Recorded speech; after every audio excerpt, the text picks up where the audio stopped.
commentary video where someone commented a really great question. Beautiful You says, "Beautiful brother, I'm in Ireland now. Something to ponder upon. There are max 4 million people here now. Before the genocide known as the Great Famine, there were 8 million here. Also, the cities were small, yet today there's almost zero trace of the huge population. Almost nothing remains. Some round towers, but that's it. I love your line of inquiry. Thank you." And I try to be respectful to those who actually live in Ireland, so I didn't want to push any theories. So I just kindly said that, supposedly, the Romans destroyed everything, including the trees. Then Daniel Long made an amazing reply to this thread, which really inspired this video, and I knew this was the next step we needed to take. Mine unveiled in Beautiful You, I am from Cork City, very close to Charlesfort, and yes, Ireland has been reduced to 2% of forests. Different trees provide different oxygens, which affect us differently. Has a considerable effect on the country, which is now essentially a food processing factory, also a corporate tax haven. It was stripped bare along with places of worship. In 1903, British Israelites destroyed the Boyne Valley and ripped Tara to shreds looking for the Ark of the Covenant. Irish oak was worshipped the most and decorates a lot of prominent buildings, including the House of Lords. A lot of other trees helped build the Royal Navy. The lock in my city is man-made and goes back to antiquity and has perfect mathematics and connected to the 5 rivers from underground chambers. What is also left are stone henges, dolmens, and ohm stones in farmlands, although most were destroyed, most hidden and unaware even by locals. I grew up in a house across the road from the Red Abbey Castle, and when I was a baby my dad was doing work in the house and found an underground tunnel connecting the Abbey to Elizabeth's Fort. The gate leading under the tunnel is still visible in Elizabeth's Fort, but bricked up in the Abbey now. These tunnels are all over the country. In 11th century Ogham, the real Irish language, was the most outlawed and punishable by death to speak it. Later in history, they introduced the English version of the Irish language, changing the alphabet from 20 letters to 26. I really appreciate that comment. Like I said before, it was the main inspiration for this video. Quote, "By the time St. Patrick arrived in the 5th century, the density of native trees was dwindling. In the early centuries of the first millennium, some tree species such as elm had drastically declined, probably related to disease. Ireland was once a forest culture, but following the development of agricultural practices since the 1600s, the proportion of Irish woodland has now reached an all-time low. Unfortunately, Ireland has been almost completely deforested with merely 1% of native woodland left." Quote, "According to the academic Dr. Richard O. Hanlon, the causes behind Ireland's deforestation are numerous, intertwining, and historic. O'Hanlon notes that just 10% of Ireland is under forest cover, and as we stated in the past, it's understood that just 1% of that is made up of native Irish trees. Trees were cut down in the thousands as wood requirements hit unprecedented levels, and despite numerous initiatives through the 20th and 21st centuries, forest levels have never recovered." I think this subject is very interesting, and there are many who still cannot see why we even bring up Ireland. I've said this before, I'm not even Irish, so this isn't some kind of nationalism. It's very apparent that there is an ancient history of Ireland that has been intentionally concealed. It was done so that the origins of civilization could be placed as far east as possible, hiding the true origins of civilization, Atlantis. Again, Ireland is a remnant of Atlantis, Hibernia, or Hyperborea. I want to make this very clear that this is far from white supremacy. The term Arya simply means honorable or of high status. There was a point in the past where there were multiple god races, but that's not how things are now. People think that black and white, or that color in general, dictate race. Okay, so different dogs are different races? No, they aren't. They're what's called a breed. We all come from these god races. I have a video on the Moors that goes over the ancient Irish legends of the Fomorians, but basically, every human is mixed to a degree with these two god races. This video isn't about race, but I want to start making it very clear where we stand. I see all humans of today as equal. We all possess the same capabilities, and I refuse to be a part of any superior type thinking in any way, shape, or form. You have to understand why I bring this up. These topics are offhandedly labeled as white supremacist ideas. I suspect that this is a distortion to keep the truth of ancient history from the human race. Just know that our intentions are truly genuine. Now, moving forward, The main topic of this video is ancient deforestation in Babylon. Let's start with the ancient deforestation and what this even means. Well, most of us have heard the theory of giant silica trees, which, if you don't know, is basically saying that the plateaus of the world are really giant trees of the past, and that all the trees we have now are just bushes. Now that's an awesome theory, but this is not what this video is about. We do have a video of giant trees, so check it out if you feel like it. This theory of giant trees of the past is usually thought of to be ages and ages ago, the times of the Titans, so it's a little easier for us to imagine these types of theories. It's the same with the mainstream story of Atlantis. We have people like Graham Hancock, who estimates Atlantis to be 12,000 years ago. It's much easier for people new to these subjects to imagine these theories, especially when you add a date that pushes these occurrences extremely far back. But what about the events that have happened much more recently? Events that mainstream history refuses to look at. I'm very thankful for those like Graham Hancock and Brian Forrester who are out in the field actively trying to figure out what's going on. I'm just saying that when it comes to dating, there's biased opinion, and it has to do with cosmology and the lies of Scaligerian history. They still are following the official story of history, as in everything that happened from after the Greeks in Rome really did happen, as mainstream history says. I don't think so. There's been a massive cover-up by the priests in order to hide not only the origins of civilization, but the origins of language itself. The timeline of history has been completely altered and concealed. What we will be discussing is how, very recently, within the past 1,000 years, massive amounts of the magical forests and trees were completely removed. Specifically, we're talking about Ireland and Britain, which used to be one landmass in the past. Ireland is really just a remnant of Atlantis, so you can imagine that the trees that were in this location were of the most ancient origins. They still exist today, but very few remain. What are trees? Have you ever taken the time to consider what they even are? They are antennae that draw in energy, but even more so, they are spirits. That's why they call alcohol spirits, because it is the essence of the plant. Trees help create the environment. They allow nutrients to spread throughout the soil. The roots have an effect on the rivers, and the leaves give off oxygen. Trees are the most ancient and sacred symbol used in religion, and it began with the ancient Druids. It's obvious why trees were seen as sacred, and this transferred into later cultures such as the Hebrews. They also revered the trees, hence the name Jew, after the sacred yew tree. The yew tree is known to be an immortal spirit, as it can live for up to 5,000 years and then rebirth itself through its own roots, like a phoenix. You can see the symbolism for the tree in many religions. There's no doubt that the tree has been a significant symbol in spirituality. There was a time where there was one language, and this language was the basis of all others. But this language has been lost, erased, and the oldest we have left is Greek, Phoenician, Vedic, and Ogham. Now, Ogham is unique in that the writing system is a calendar and a divination device. The other languages are as well, but they have been altered and added vowels. The magic is not the same. Ogham is a child to this ancient Atlantean language, which then led to the Phoenician language, which is the mother of all other European languages, according to Donnelly. Ogham is the ancient Irish alphabet of the trees. Now, it may not seem like it now, but Ireland and Britain was once covered in deep, dark forests filled with life and spirit. Trees are these vibrational emitters that can cause multidimensional shifts in consciousness. This is what made the world more magical in the past. It was destroyed and taken for personal gain. From O. Flaherty's Ogia, 17th century, quote, "There are 5 peculiarities belonging to the Irish language, in each of which it differs from the languages of any other country, that is, the name, order, number, character, and power. And because, Bolin says, they were ignorant of writing on paper or any other material, as he was himself totally unacquainted with these matters, I shall premise something concerning their writing materials. They were made of the birch tree, before the invention of parchment, which they called, and I might not say this perfectly, but Orion and Table Fayalde." It's probably pretty bad.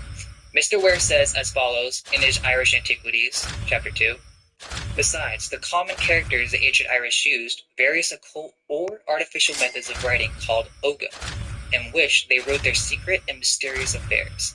I have an old book filled with them. The letters themselves were anciently called Fiedha, woods." Quote, The ancient Latins first wrote on wood tables, wherefore a book in Latin is so called the bark. Also, tablets and leaves were derived from trees. The Greeks did not acknowledge the letters which Cadmus brought them to be their own, for the letters of his alphabet, as alpha, beta, gamma, delta, were not Greek, but some barbarous words, as appears from the analogy of Varro. By this method of reasoning, it is obvious our letters were not derived elsewhere, nor are they indebted to any nation or idiom, as the words imposed on them have a peculiar signification in the idiom which they compose. Each letter has borrowed its appellation from trees. The name they have got confirms the ancient order of them. For as it is called alphabet from the two first Greek letters, alpha, beta, and abecedarium, from the three first Latin letters ABC, so it is called Boboloth from the two first Irish letters BL, or as I find it more commonly styled, Bie, Lucia, Neon, from Bie, which is B, Lucia, which is L, and Neon, which is N. In O'Flaherty's Ogia, he covers how the Ogham is very similar to ancient Hebrew. Now, I could continue to read from this book, but this is not a simply copy and paste solution. There's multiple levels of understanding that needs to occur in order for the connection to be understood. To completely recite this would bore most people, but I'll do my best to give a review. The Ogham is the earliest evidence we have for Irish antiquity. The oldest examples of this primitive Irish come from the stones themselves. Most of these stones contain the names of people of the possessive format. Did they own the stone, or what does it mean? This is one of the great mysteries of Ogham. There are also bilingual stones that allow us to read the Ogham in Latin. There are many similarities when it comes to Ogham in Latin. From where did Latin get its letters? Quote, Aristotle, as Pliny writes, says that the ancient Greek letters were 18, that Epicharmus added 2, who was a scholar of Pythagoras. He omits the letters of Simonides, who was a contemporary with Epicharmus, and the letters of Palamedes. If you add the letter of Pythagoras, the 2 of Epicharmus, the 8 of Palamedes, and Simonides to the 16 of Cadmus, the number will amount to 27. Nicostrata invented 17 Latin letters, viz. A, B, C, D, E, F, G, J, L, M, N, O, P, R, S, T, V. But who was the inventor of the H, the note of aspiration? When did we adopt into the Latin alphabet K, Q, X, and Z? Quote, the Chinese, the most ancient inhabitants of the extreme parts of Asia, are indebted for their knowledge in letters to the before-mentioned inventors, who draw their lines not from left to right, nor from right to left, but, beginning from the top, right on straight to the bottom, on narrow and oblong pages of thin fine paper. Quote, however, they conceive each other's sentiments in their writings and characters, as the Europeans understand the numerical figures, which we call Arabic, to be, as it were, peculiar in every vernacular tongue. They make use of character to express entire sentences in words, wherefore they have about 5,000 marks of things in words. In the place of this mutual commerce of words, we, with greater facility and convenience, use the Latin tongue through Europe, common to all countries. Quote, I readily concur with Josephus the Jew, who in the first book of his Jewish Antiquities asserts that the use of letters was known before the deluge, with the more ancient disciplines of things. Quote, no one could understand the books of King Neron, Pompeius, and the Roman Idiom, when they were found a few centuries after, or the auguries and linen volumes of the Tuscans. There were very few who understood the laws of the 12 tables 500 years after their institution. There was not one, even who could comprehend in 200 years after, the convention and articles of treaty that were agreed to by the Romans and the Carthaginians in the First Punic War. In fine, the Latin itself, which spread far and wide with the Roman Empire through the provinces these many ages past, is not the vernacular tongue in any country. Quote, the very character of the Irish letters plainly show that the English adopted the Irish mode of forming their letters. Besides, the ancestors of the Anglo-Saxons, who used to form their months and years by the neap and spring tides of the flux and reflux of the sea, and from thence their cycles, which, as yet unacquainted with letters, which were imparted to their descendants. But as Camden says, in the above-quoted place, the Saxons flocked to Ireland from all places as the emporium of letters, wherefore we often read in writers concerning their holy men. The mainstream idea is that the Irish came after Latin, but then why are there no native Latin speakers? Latin borrowed letters from the Irish and is but a later derivation of this ancient script.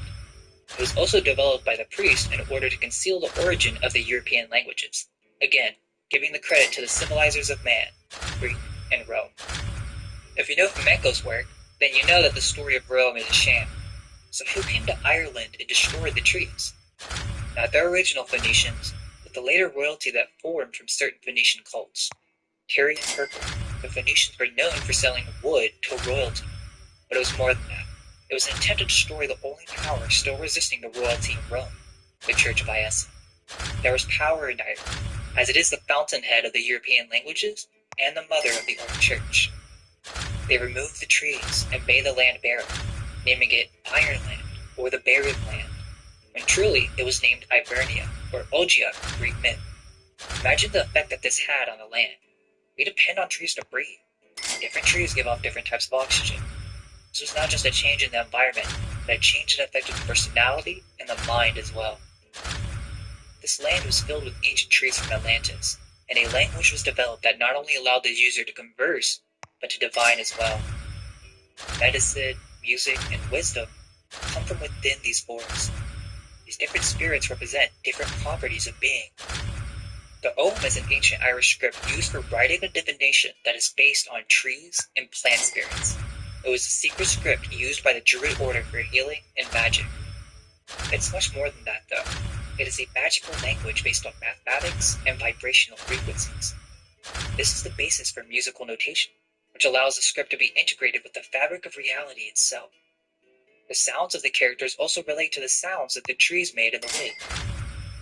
Each letter has a color based on the color that would be produced by the plant. The idea of music itself comes from the trees. Where else does music exist so abundantly in nature? Through the leaves rustling in the wind, the rivers flowing and crashing on the rocks, and the birds chirping, it becomes clear why this would be the main inspiration for language. Ogham also has a striking similarity to the I Ching, in that it is also a divination system based on the same concept of frequency and patterns that you can find throughout nature. It's also very interesting that the word Om is very close to the common phrase in India known as Om, used for meditation and clear mind. What is Om but a vibrational mantra? Each letter represents a different plant spirit. The magical uses of the script allows you to converse with these great plant spirits. It's kind of like runes, but the process involves making a direct connection with each tree. One would gather a piece of wood from each plant, never by force, but by taking what nature was already willing to give, like a fallen branch. You would ask permission by giving a gift to the spirit, whether through prayer or by leaving some type of symbolic object. Once the spirit has approved your gift, the connection has been made for use in divination. You would continue doing this for each letter of the alphabet, and for each plant associated with that letter. Each tree is an archetype, similar to Kabbalah, where each Sephiroth represents an aspect of reality. After each letter has been collected and the spirit connection has been created, one can then use the powers of pattern and randomness in order to speak with reality and the living moment. The letters will land in a certain pattern, and from this one can receive answers to certain questions.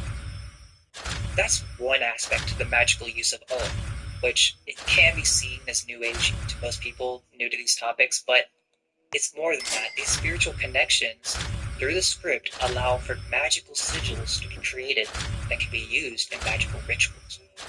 Wands, magic wardrobes, and magic mirror frames all contain this magical wood that has been detailed with magical writing. This is an attempt to make sense of this lost art form, as it was based on an old world language and an old world environment. The origins of Ogham are unknown.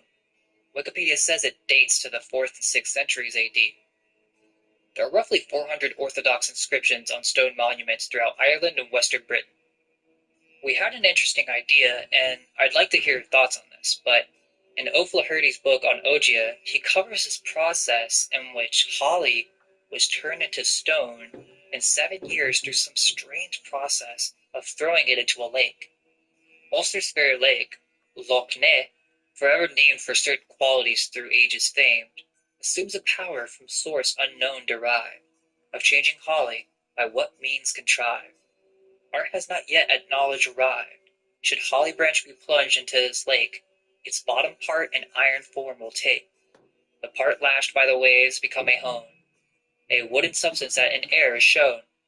In several long years these changes are all done. We only think of stone chisels and carving because of the mainstream story of evolution and cavemen that we're fed. What if these stone pillars are a result of some type of wood petrification? It is said that only vertical inscriptions are real old. Mainstream archaeology refuses to take into consideration the American Ogham rock inscriptions because they're inscribed on flat surfaces. In Ireland, ancient Ogham is generally found vertically among the edges of stone pillars, but you can find flat horizontal stone inscriptions. The Ogham in the United States is an ancient form that has no vowels, but make no mistake, many experts agree that this is some ancient form of Ogham.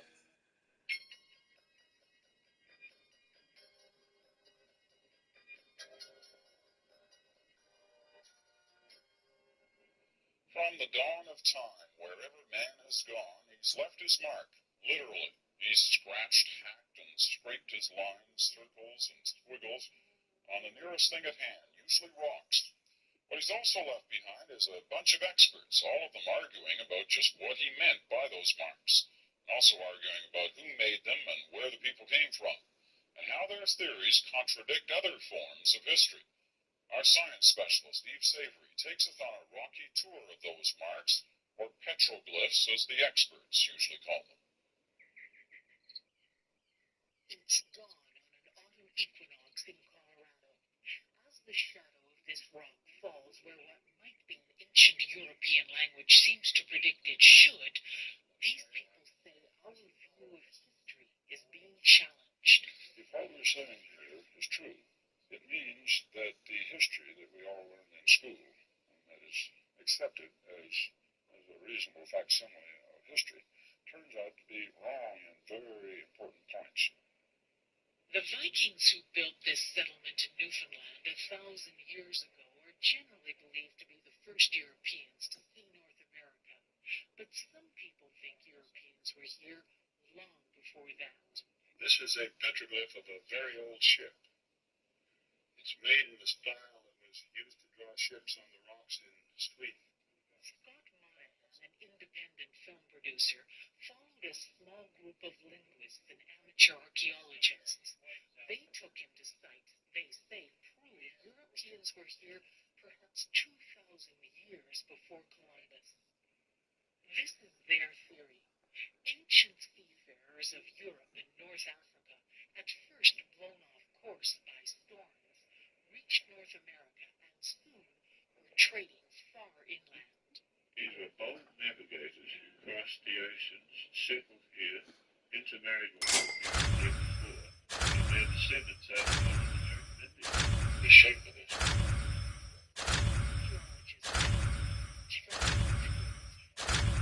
Geologists locations.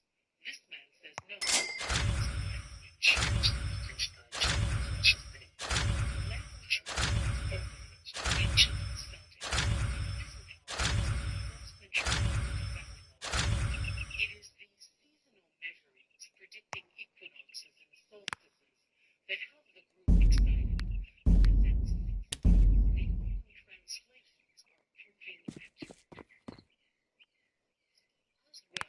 Says it finds references to the European zodiac, the twins, Gemini, and here they see Anubis, the Egyptian god of darkness, worshipped in pre-Christian times. Eve Savory, CBC News. Quote, in New Mexico and Colorado, the remains of round towers are very abundant. The illustration below represents one of these in the valley of the Mancos, in the southwestern corner of Colorado. A model of it is found in the Smithsonian Collection at Washington. The tower stands at present in its ruined condition, 20 feet high. It will be seen that it resembles the towers of Ireland, not only in its circular form, but also in the fact that its doorway is situated at some distance from the ground. Donnelly's Atlantis. Were the Irish in the United States? Not the Irish we know in the modern day, but the ancient inhabitants of Ireland, known in history as the Aria, or the Tuatha De Danann. The ancient Druids were the first maritime peoples of our recent age. They created the alphabet and symbolic representation from thought. This is what led to the esoteric tradition. This was a time when we had to reconnect the ability to think with words. Words are a predecessor to the intellect. In order to think about a subject and object, language is used. It is much more difficult to be precise with just pictures. The words make the subject absolute. The first languages were truly magical, as each symbol was more tightly connected to the deep spiritual concept that it represented. This is what allowed for magic in the past. Language is power. Words dictate reality. The first languages had great magical power. Not only could you converse with the spirits using this magical language, but it allowed for greater manipulation over reality. The great spells of old would spell out the words to an artistic poem that allowed for deep archetypal symbolic connections to take place at a deeper level of being. This reality is existing on multiple planes, and when speaking this ancient language, it would allow for the user to be using their higher faculties of the astral and etheric planes to the highest extent. We all know of one of these senses. It's called imagination, which really is just the experience of the astral plane through the sense of seeing and hearing. For every sense, we have a copy on the higher realms. You can develop one that you don't normally use by simply imagining an odorous smell like the smell of rosemary, or even sensations of touch are quite easy to perceive. This differs from person to person in terms of which faculties are more developed, but we all have access to these basic functions. The old languages connected with these faculties, allowing us to use the mind in a completely different way. There is more symbolic meaning integrated to the words themselves, allowing for us to speak and visualize in the same process. We were using our full brains. This is the story of Babylon. There was once a great language that led to a great civilization. Then, the tower fell, and then the multiple languages are developed from this cataclysm. Well, the tower on one level represents the psyche and the level of mastery over the intellect. By building a tower to the heavens, we basically reached a point of mind that would literally allow us to walk into the heavens. When this psychic shift occurred, most likely after a recent cataclysm, our languages changed in a drastic manner. Vowels were added and an esoteric tradition was started to keep the secrets of language hidden from the public. Quote, Meridas says, languages were preserved by the literati from being hackneyed by the vulgar, whereby they acquired a degree of immutability. Some impute this kind of language as a fault to our writers, as it was removed by many degrees from the capacities of the generality of the people. Whereas Meridas very properly remarks in the same place, quote, the poets confess that the common people hate them, wherefore they did not think proper to admit them to be initiated in the mysteries of philosophy. Therefore they concealed them intentionally. Some wrapped them up in numbers, some in allegories, and others in a mysterious dark modes of writing, to show they wrote only for those who intended to study them. From O'Flaherty's Ogia. There's obviously still much power in even our words today. Just think about what one can do through the power of communication alone. We are capable of literally transforming reality just through speaking to other people. Just by saying one word to another person, you're completely changing the sequence of events. It's like dominoes. Everything has a cause and effect. Now, after this psychic shift, the languages were swapped and altered because the elite were very aware of how much the power of word had on reality. So they had to basically remove the right brain function, which was the visualization spiritual component to the language, and instead they added vowels so we could be more precise in what we were referring to. But what it really did was just overclutter the language, threw it off balance, and after they reversed many words and adding vowels, the words became words, and not symbolic hieroglyphs or musical notation. This new left brain language of words is the basis for structured thinking, which is the reason our higher faculties today have been suppressed. This very act of altering the language was done by the Hebrew Druids, or the Jews that came after this great psychic cataclysm. This ties into many other videos on our channel, so we'll leave it to that when it comes to the Phoenicians, but this new altered language was then passed on to all the other languages. Mainstream history says that the Phoenicians came after the Egyptians, when that's false. There's a lot of flip-flopping when it comes to deciding which language really is the mother. Quote, it is likely that the city of Avaris was first settled in ancient times by the Phoenicians. The Phoenicians had settled at Thebes from the earliest times, and since we understand the Phoenicians to be Aryans, Irish, as well as sun worshippers, we are more susceptible to the suggestion that they were the pre-dynastic founders of Avaris and other Egyptian cities. From Michael Tersarian. Quote, there were two important reasons why the truth about the Phoenicians had to be suppressed and occluded. The first had to do with the fact that they were of Irish extraction, and the second was due to the fact that the Egyptians declared themselves to have inherited the civilization from the Phoenicians. Under no circumstances was this knowledge to become widely known. So the disinformation began to flow forth concerning this special and enlightened race. Almost everything we read about them is designed to deceive. There will be a video connecting Egypt into all this very soon, but the idea is that this was widespread. The Phoenicians predated what we call Egyptian and even Sumerian. That might sound shocking, but the history we are fed is a sham. Dates are now even getting pushed even further back to like 20,000 years ago. Most of the mainstream historians that cover our history have a specific viewpoint on our cosmology, which we are fed through the education system, media, and NASA. This has led to certain flaws in dating, which leads to much confusion, and most of these cultures are actually of a far more recent time. Words are music, so when this psychic shift happened after the cataclysm, our words became, you could say, less musical or out of tune. Everything is frequency, and if you think about it, this explains why we're manipulating reality. Everything is vibrating, and when we vibrate sound, we are literally emitting a guttural creation of harmonics. Our language still works, we can make music, but it's not necessarily good music, or it's not harmonized with the higher principles of nature. Have you heard of the whole 432 Hz compared to the 440 Hz deal? For the most part, 100 years ago they decided to change the frequency of middle A. Quote, as early as 1885, the Music Commission of the Italian government declared that all instruments in orchestras should use a tuning fork that vibrated at 440 Hz, which was different from the original standard of 435 Hz and the competing 432 Hz used in France. So the Phoenicians have something to do with the harmonic dissonance. Doesn't surprise me. There's no comparison when it comes to the difference. You can see it on a cymatics plate. That is, that the 440 Hz has more noise. This is all relevant. What are words? Sounds. Sounds make music. Our music is out of tune, and we no longer speak the languages of the angels per se. But what does it even mean? It means that there was once a language that was in tune and in harmony with nature, that allowed for magical manipulation and experience of reality. This was then altered after a great cataclysmic psychic event that then led to the elites of the esoteric orders to hide their knowledge and to remove the power from within the word. The languages were altered.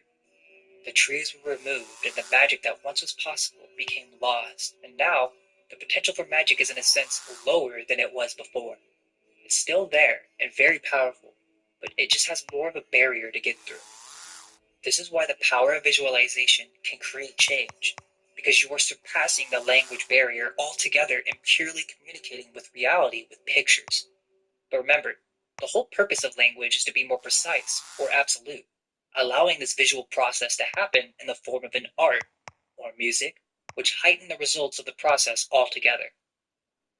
I hope you guys enjoyed this video and hopefully you found it informative. We would love to dive into more details soon, so let me know what you think in the comments. See you next time, and may our minds be unveiled.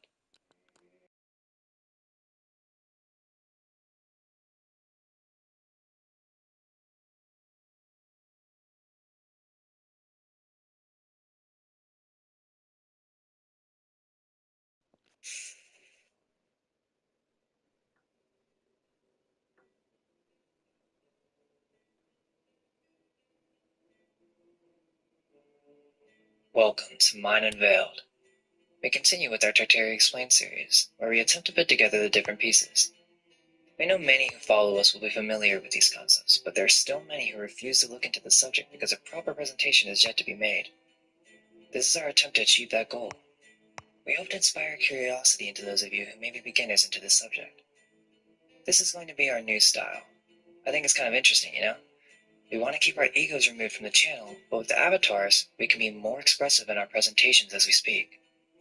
Also, while we might have these digital 3D bodies now, we're most definitely not artificial intelligence of any kind. Right?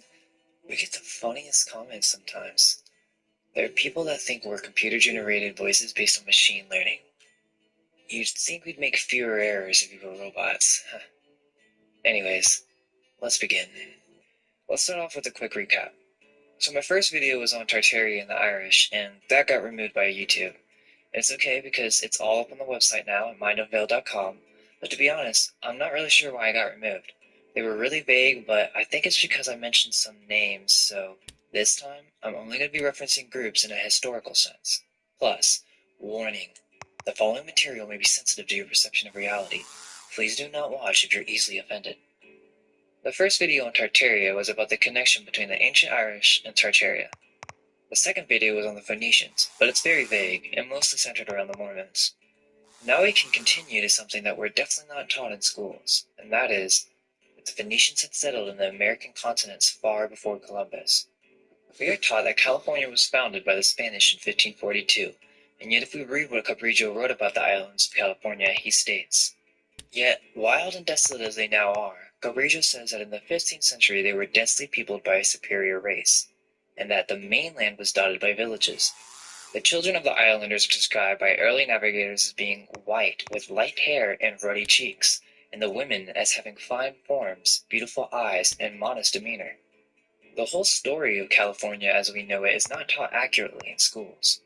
It's funny, Disney actually had an attraction called Golden Dream, starring Whoopi Goldberg as Queen Calafia. I wish I could show it here, but you can still find it on YouTube showing the short film. It starts with Calafia guiding you through a journey of the history of California. They're telling you truth mixed with lies. She says she's the spirit of California, and one of the first things that I thought was weird is that she says that when the Spanish landed, they landed on shaky territory, implying that there was a great earthquake. They missed a big part of the story though. Who is Queen Calafia and where did this name come from? It comes from a Spanish romance fantasy novel named The Adventures of Esplandian that was published before California was found. Here's what mainstream history says. The Adventures of Esplandian is the fifth book in a series of Spanish chivalric romance novels by Garcia Rodriguez de Montalvo, which began with Amadis de Gaula, an even older series. Las Sergas mentions a fictional island named California inhabited only by women and ruled by Queen Calafia. When Spanish explorers learned of an island, actually a peninsula, off western Mexico rumored to be ruled by Amazon women, they named it California. From BigThink.com. When a mountaineer from Hernan Cortez expedition into Mexico in 1533 discovered the peninsula that today is known as Baja California, followed by a visit to the southern tip of the peninsula by Cortez himself, the Spanish conquistadors thought they had stumbled upon the legendary California described in Montalvo's novel, not quite comprehending that the literary creation was entirely fictional. Okay, well, why would Cortez believe in the story? It's because it's based on truth. Give me time and I will break this step by step, as there are many pieces to the puzzle. I have to lay out many factors before I can make this very clear. From Wikipedia, quote, "The island of California is one of the most famous cartographic errors in history. It was propagated on many maps during the 17th and 18th centuries, despite contradictory evidence from various explorers." Okay, well, I'm calling BS. There's a cover-up happening. First off, what are all these islands on the shore? You're telling me these are mistakes too?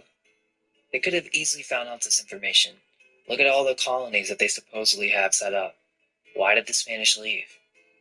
Disney insists it has something to do with earthquakes. Well, there's more than the idea that California is just an island. That's just a start. There is no error. Argument 1. There's multiple maps from various cartographers that are supposedly based on even older maps. Argument 2. The story of the Adventures of Esplandian is based and connected to the same story told by Plato and Critias, where he talks about a great war between Atlantis and the great terra firma. We're about to look at some books by the author Girolamo Benzoni, one of the first writers on the history of the New World.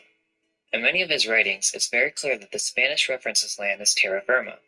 So, if mainstream history is true and that California got its name because the Spanish thought the novels were based on truth, then it further adds to the arguments that they believed it to be based on truth because they referenced the mainland as terra firma, showing that there is more to the novel than just mere fantasy. Argument 3.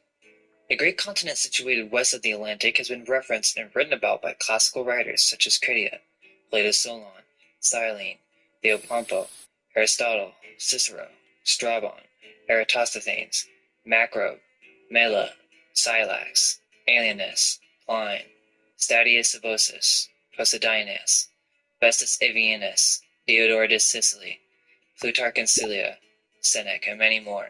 Among these names there are those whose works are missing or fragmented. This shows that many writers knew about America far before Columbus. Therefore, they knew that this land was not a myth, and neither were the stories of California. If we take a look at some of the first writings on the New World, we will find some interesting information. We're going to take a look at some of the engravings by Bry Theodore. These show America much different than we're brought up imagining. The schools teach that Native Americans, or the Indians, were the natives of this land. I have some information that will contrast that narrative. In the book by Girolamo Benzoni, America Par Quarta, we see very strange people living in Florida when the Spanish arrive.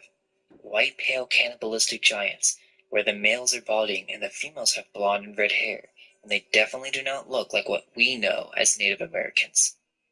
There's so much I want to say at once, but I have to take this slowly if we're going to make sense of this. If you look deeper, you find that they say this is just a coloring error, and they try to cover this up in more recent versions by coloring everything this weird color. It doesn't add up. The truth is, there are many instances of red-haired giants occupying the Americas, a race descendant of the snake. These people are the Phoenicians, and I'll show you. In the book, The Phoenicians in Haiti, he shows how it's completely possible that the ancient Hebrews could have traveled to America. This also goes with the Book of Mormon and the Levites. Here is a Bry engraving of a Native American. Here is an engraving also by de Bry of the pigs.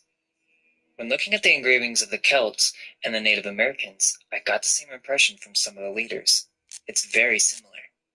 The Phoenicians, or the ancient Hebrews, who descended from the Hyperborean, or Iberian Ireland, completely capable of having been known of America / terra firma.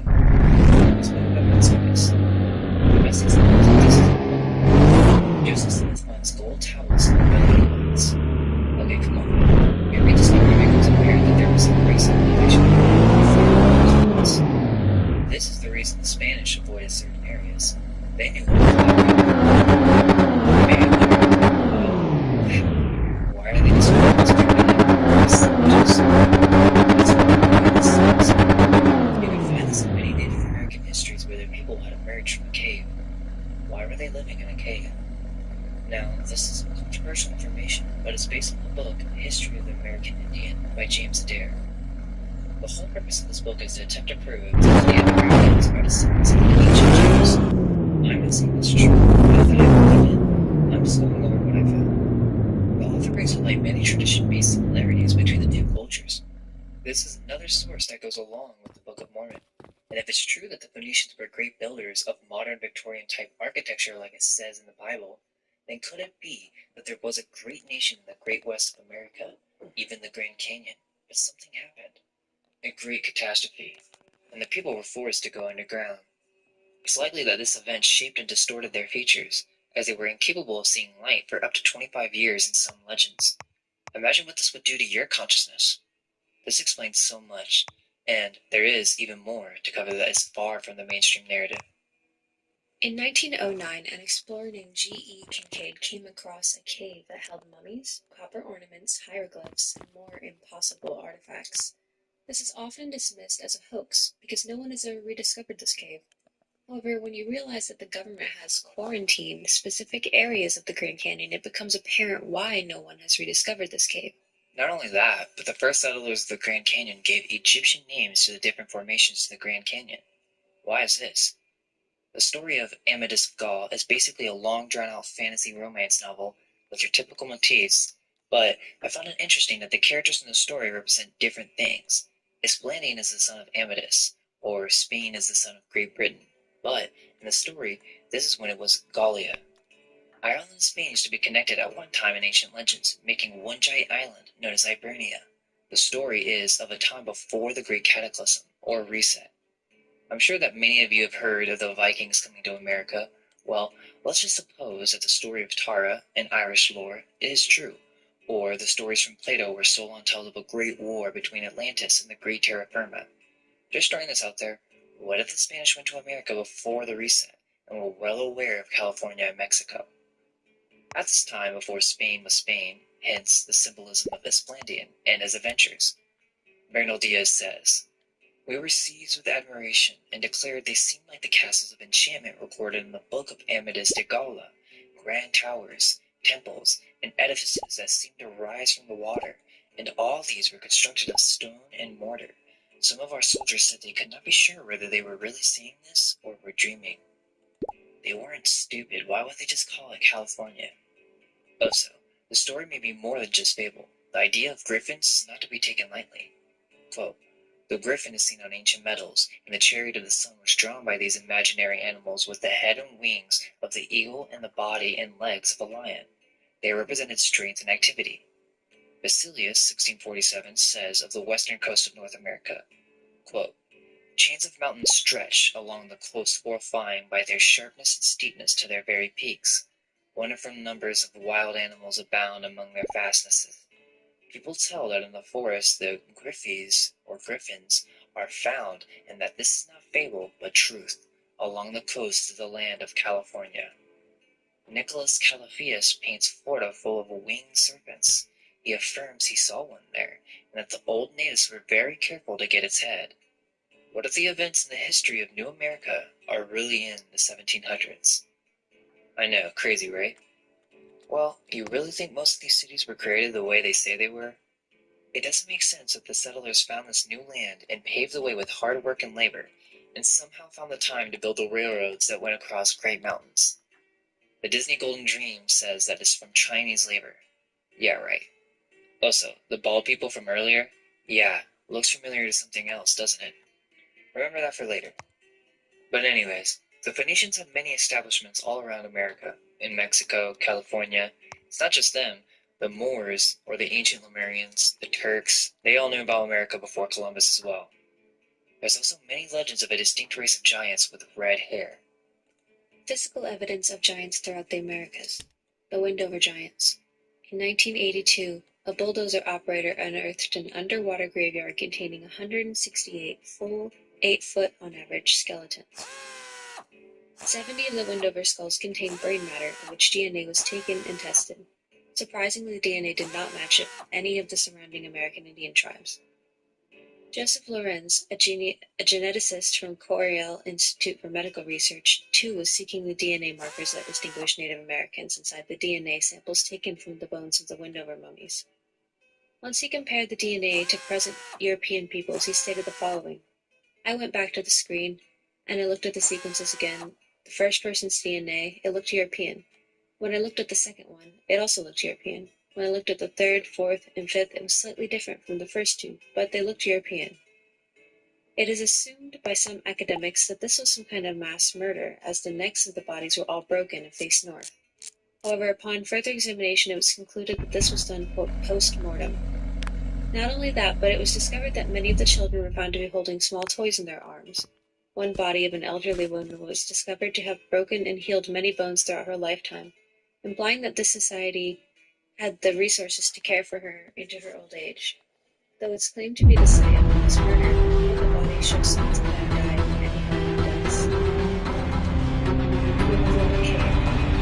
An example of actual living giants from the is called King, which it shrank before giants were separated. The woman claims that the alien image shows tribes.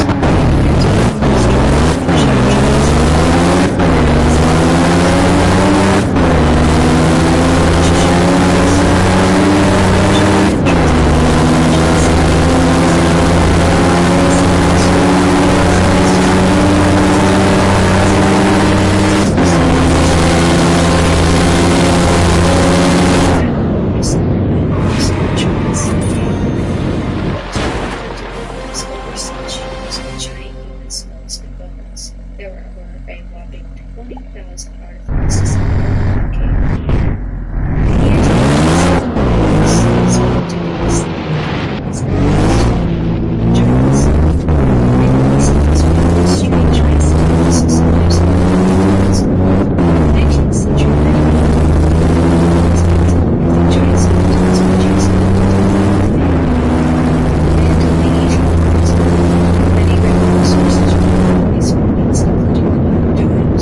It's something that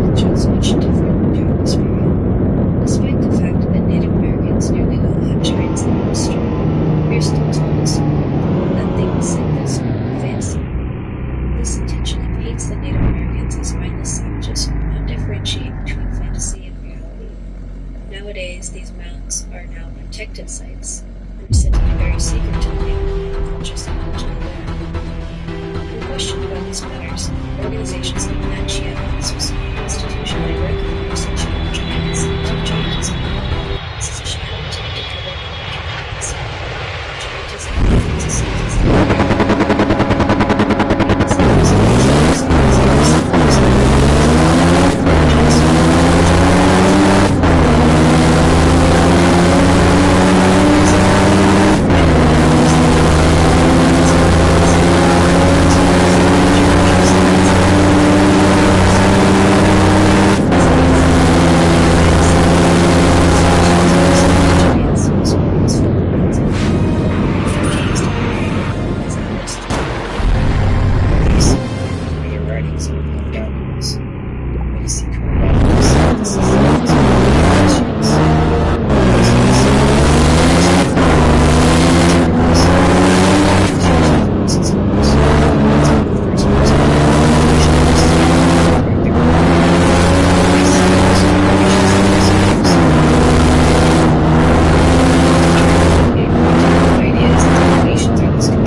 Builders of the Temple of Solomon, where again, the Venetian engravings are the same as the buildings. The Venetians of the world was likely taking over ancient Aryan architectures and making it their own. What's the real meaning of this? To understand the evil that is Venice, we must look at the Greek gods of truth. This evil Venice presented. The works of Marlowe and Giovanni by Shakespeare enriched Venice, especially Othello of Royal Venice. This led to reasons that which is very extraordinary conclusions. This is a piece of history.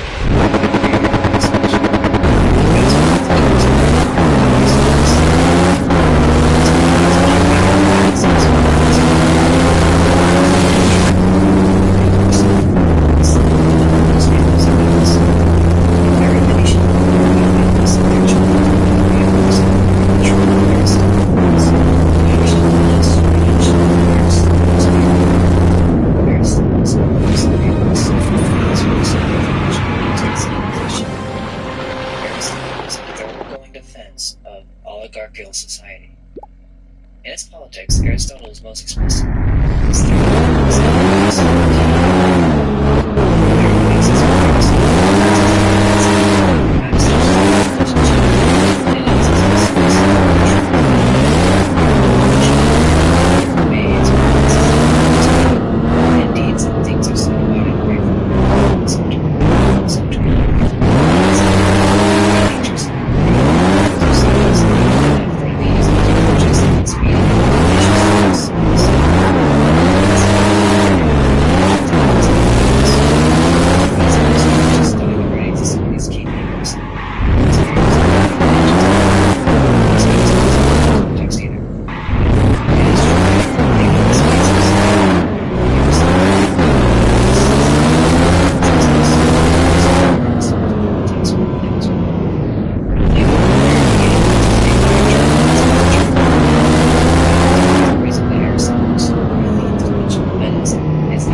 sword and fire? Why put all this effort into building an exposition with all this ornate detail, and it does look like stone, and then go to the effort of tearing it all down in such a short span of time? Some of these buildings from San Francisco look much older, and the truth is, they are. They look very antediluvian, and there's a reason why. Because these buildings were before the flood, which is actually not too long ago. What does it mean? It means we have completely lost touch with reality. 1,000 years of time has been added to our calendar. Think about it. There is 1,000 years of literature, music, and art that are completely missing. The art that we know from the Renaissance is another Venetian scam in which artists were made up for all these great Aryan masterpieces. If you really look into it, there is no text that is before the 1500s. If it is, it's most likely made up. These writings from Benzoni are probably not from the 1500s. Type in any classical musician. You'll see a big gap in the history right before the 1700s. Same for literature. And sure, don't get me wrong, there are examples for different writings from different eras, but most of the time, they don't have a clue when it's from. History as we know is not what we think, and I'm not the only one stating this. I didn't come up with this. One great reference is Fomenko. As many have mentioned, he is an extremely intelligent man known for his feats in mathematics. One of his key works is the New Chronology, where he goes over how our mainstream history comes from one man known as Scaliger.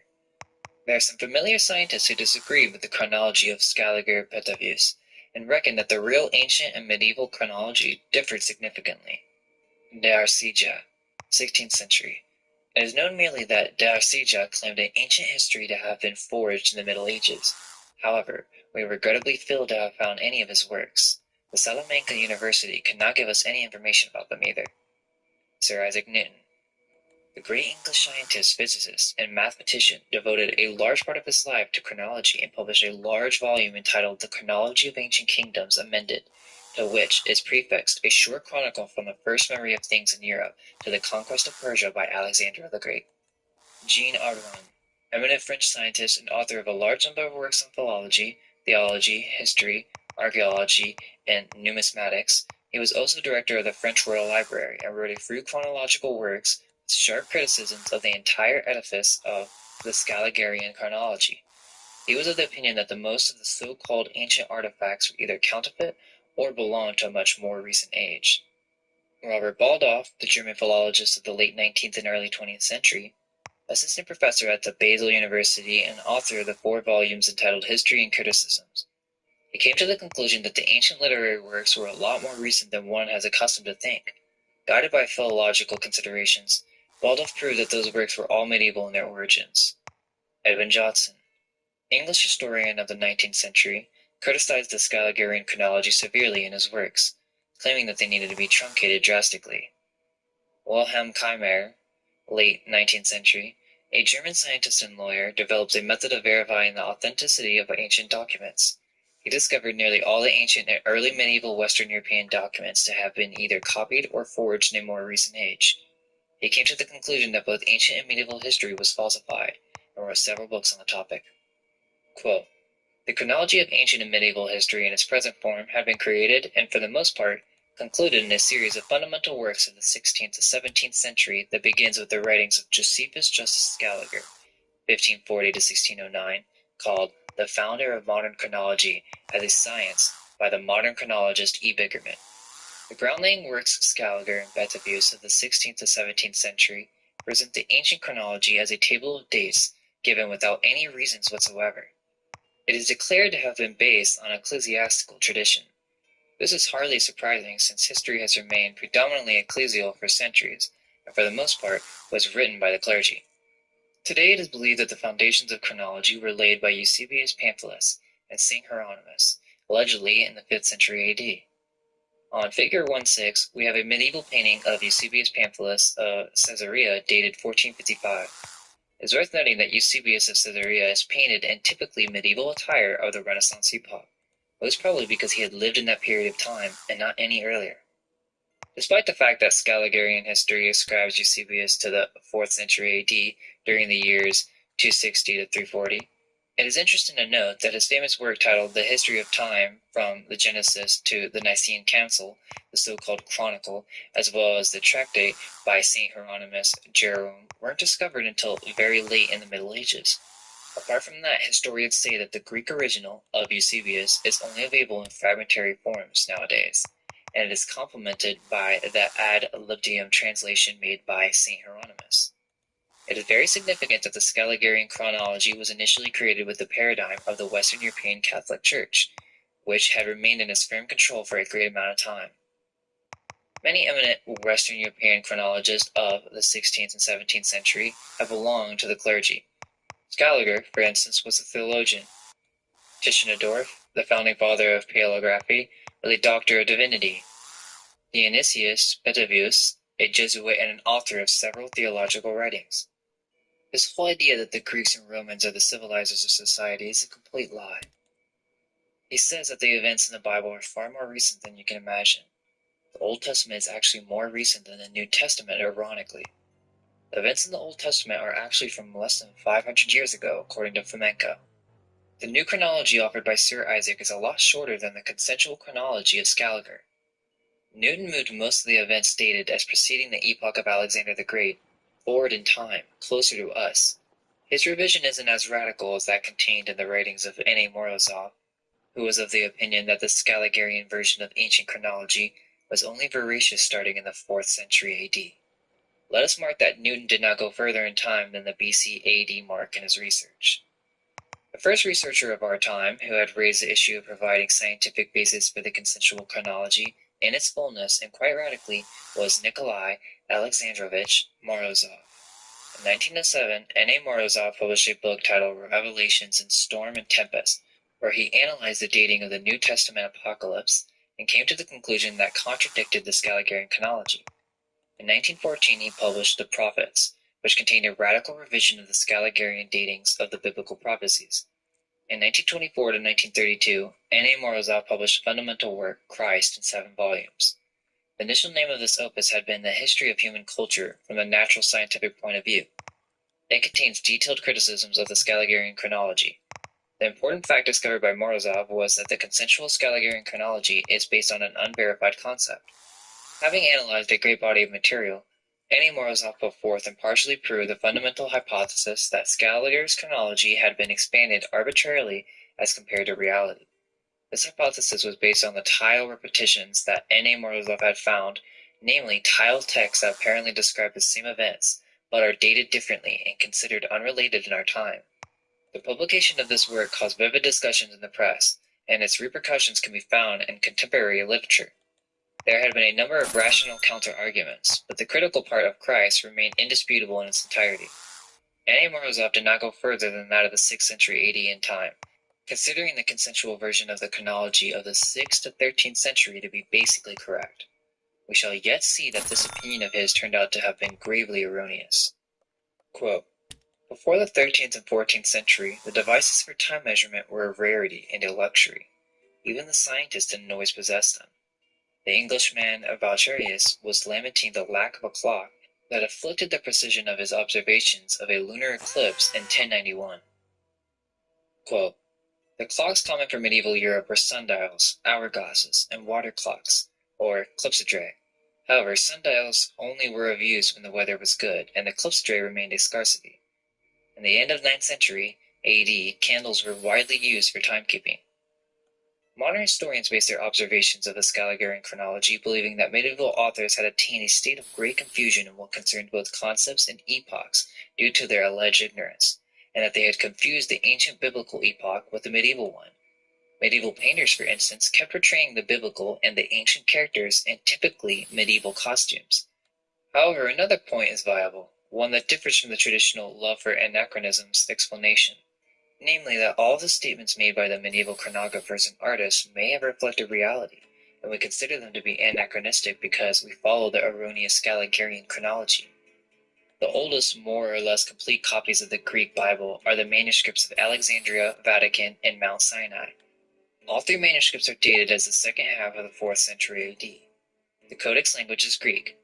The least is known about the Vatican Codex. Nobody knows how the artifact manifested in the Vatican around 1475. The Alexandrian Codex is known to have been given to the English King Charles I by the patriarch Cyril Lucaris. So, the three oldest codices of the Bible only surfaced after the 15th century AD. What we know for certain is that the history of these documents can be traced as far back as 1475 AD. In other words, no other, more or less complete, ancient Greek Bibles exist. There are no Hebraic manuscripts of the Bible predating the 9th century AD in existence, although those of more recent time, primarily the middle of the alleged 13th century AD, are kept in many national libraries. The oldest Hebraic manuscript is a fragment of the Books of Prophets, and is dated to 859 AD. One of the two second oldest manuscripts is dated to 916 AD and contains the books of the prophet. The other is dated to 1008 AD and contains the text of the Old Testament. The Scaligerian history insists that all the events concerning the biblical patriarchs occurred precisely and exclusively on the territory of the modern Mesopotamia and Syria. Nevertheless, it is immediately acknowledged that as to what concerns the identity of the patriarchs Abraham, Isaac, and Jacob, one can just reiterate that the information obtained as a result of the most fruitful excavations in Syria and Mesopotamia was extremely meager or simply non-existent. Furthermore, the Scaligerian history is of the opinion that all of the events involving the biblical Abraham and Moses occurred on the territory of modern Egypt. It is evasively stated that, quote, the historical intensity of this tradition is not confirmed archaeologically, but its historical plausibility is, together with an account of the circumstances that may have been studying the patriarch's biography. Archaeology as well as the historical sciences in general can find no proof to the biblical legend about the Egyptian slavery of the Jews. The Egyptologist Wilhelm Spielberg tells us that what the Bible tells us about the plight of Israel in Egypt isn't any more of a historical fact than the accounts of the Egyptian history related by Herodotus. Archaeological research shows that the books of the Old Testament have no archaeological proof of their localization and dating as suggested by the Scaligerian tradition. Thus, the entire Mesopotamian biblical theory becomes questionable. But Menkel's work is very dense, and it would take me an entire series to cover. However, just know that there is much more to this than just mere fancies. Yet with the Vatican holding 50 miles worth of archived documents, it makes you wonder what they could be. The rational skeptic will say they're just boring papal records. Yes, I'm sure there's some papal records, but 50 miles worth? That would imply that human history has gone on far longer than we've been told. Here's the thing. I know many already in the rabbit hole who understand this information, but I want to make it more widespread. It really comes down to an understanding that there might have been a cataclysm in the past, and that maybe it had some type of intelligence. Maybe, just maybe, this could be controlled by certain individuals. I'm not pointing fingers, but I'm just saying that there's a group of people that probably are not who you think they are. That's all I'm going to say. But let's continue. We all know the Bible stories of the flood. There's also the Greek myths of the stories of Niobe and Pheronius. But these myths are all around the world. There is a cataclysm of water and of fire, and there will be many more so on. It's not a crazy idea. Basically, a group of individuals survived the cataclysm and took their chance to conquer the terrestrial paradise, or the ancient legends of California, which are probably not so ancient. After the Great Cataclysm, the Spanish returned once again to the land, now being ruled by an outside nation, which, only having older documents, were not yet sure what was going on. They went to explore the Great Terra Firma, but they find bald, white cannibals with great strength and great stature. Also, the females are in rule like in the stories. What if before the reset, the occupants possessed advanced technology, and after the reset, this led to EMFs pervading the land? You can tell that they were well aware that they were balding, and that this is not just artist error, because in another book, they are cutting off the other tribe's scalps and wearing their hair as hats. Also, to show the connection between the Phoenicians, this ritual of pouring gold into the mouth in this manner is exactly the same thing as shown in this old book on the destruction of the Tower of Solomon. Again, establishing the connection. But back to what I was saying about technologies. A lot of these ancient buildings in America that we know and call historic buildings have these different types of energy devices on their tops. Also, the founding fathers had to wear wigs. This is never fully explained in the schools, and it makes me wonder if it has anything to do with these white cannibals. Again, people refuse, but the founding fathers are most likely not what we think. I mean, come on, Benjamin Franklin discovered electricity by tying a key to a kite? The stories they tell us. And what about Mount Rushmore? It was just sculpted from dynamite? Maybe so, but what if these inhabitants were here before the cataclysm? Then something intense happened, and everything was destroyed. Perhaps before the cataclysm their hair began to fall out because of the technology being used. Electricity and photography are likely much older than we are led to believe. They had ways of transferring electricity without wires, and this led to a buildup of EMFs causing sickness in people. Are these the same people from the Braille engravings, but after some great cataclysm? The knights are wearing metal helmets, and I think these would do little to protect from bullets or swords. Was it to protect their hair? They obviously knew that these individuals looked quite sick. What this is a cover-up history document that is taught to Freemasons, as we can all see the symbolism throughout the book. The Mormons did not create the temples that they possessed, they simply found them and dug them out of the mud. Do you know why we don't build in brick anymore? Some people don't realize the complexity of building with stone, and that's the real reason why we don't do it. It's far too much work for these small groups of settlers to have accomplished, and take into consideration that they're telling you in the Book of Mormon that the Phoenicians came to America. As I was researching this, it became clear that some of this Latin is very difficult to translate, and English translations are very hard to come by. I also thought to myself that Latin seems honestly kind of backwards, and it doesn't really add up when you think about it. How could it be a dead language when the Gaelic languages are still alive in some form? I also thought it was very strange that these books are written in Latin and then translated from there. They say Pig Latin has no connection to Latin, but I'm not so sure. Pig Latin is a game played by children to mix up words, and it's also used in programming. But it comes from an even older term known as Dog Latin, where the priest would actually create new words with Latin or even rearrange a sentence. I know that certain words are derived from Latin, but when you put it all together, it doesn't seem like a language that was actually spoken. It seems like some type of code to make you think that all the different languages actually originated from Latin, hence Greek, again giving credit to show that the Romans and the Greeks are the civilizers of society. There's a significant amount of evidence to show that many English and Hebrew words are derived from Gaelic. It is said that the Hebrew priest, after the Phoenicians, rearranged the Hebrew alphabet, and in order to keep the power of the language of the Chaldeans away from ordinary man, the numbers were also rearranged, so that the old language that was based on divine symbolism had been corrupted for the masses to use. If this is so, then we can begin to understand how big the lies really are. I don't intend you to accept this as truth, but maybe, just maybe, you will start to question what you really know to be true. Let go of everything you think to be true. Relax the mind and ask the question, do I truly understand what this reality is?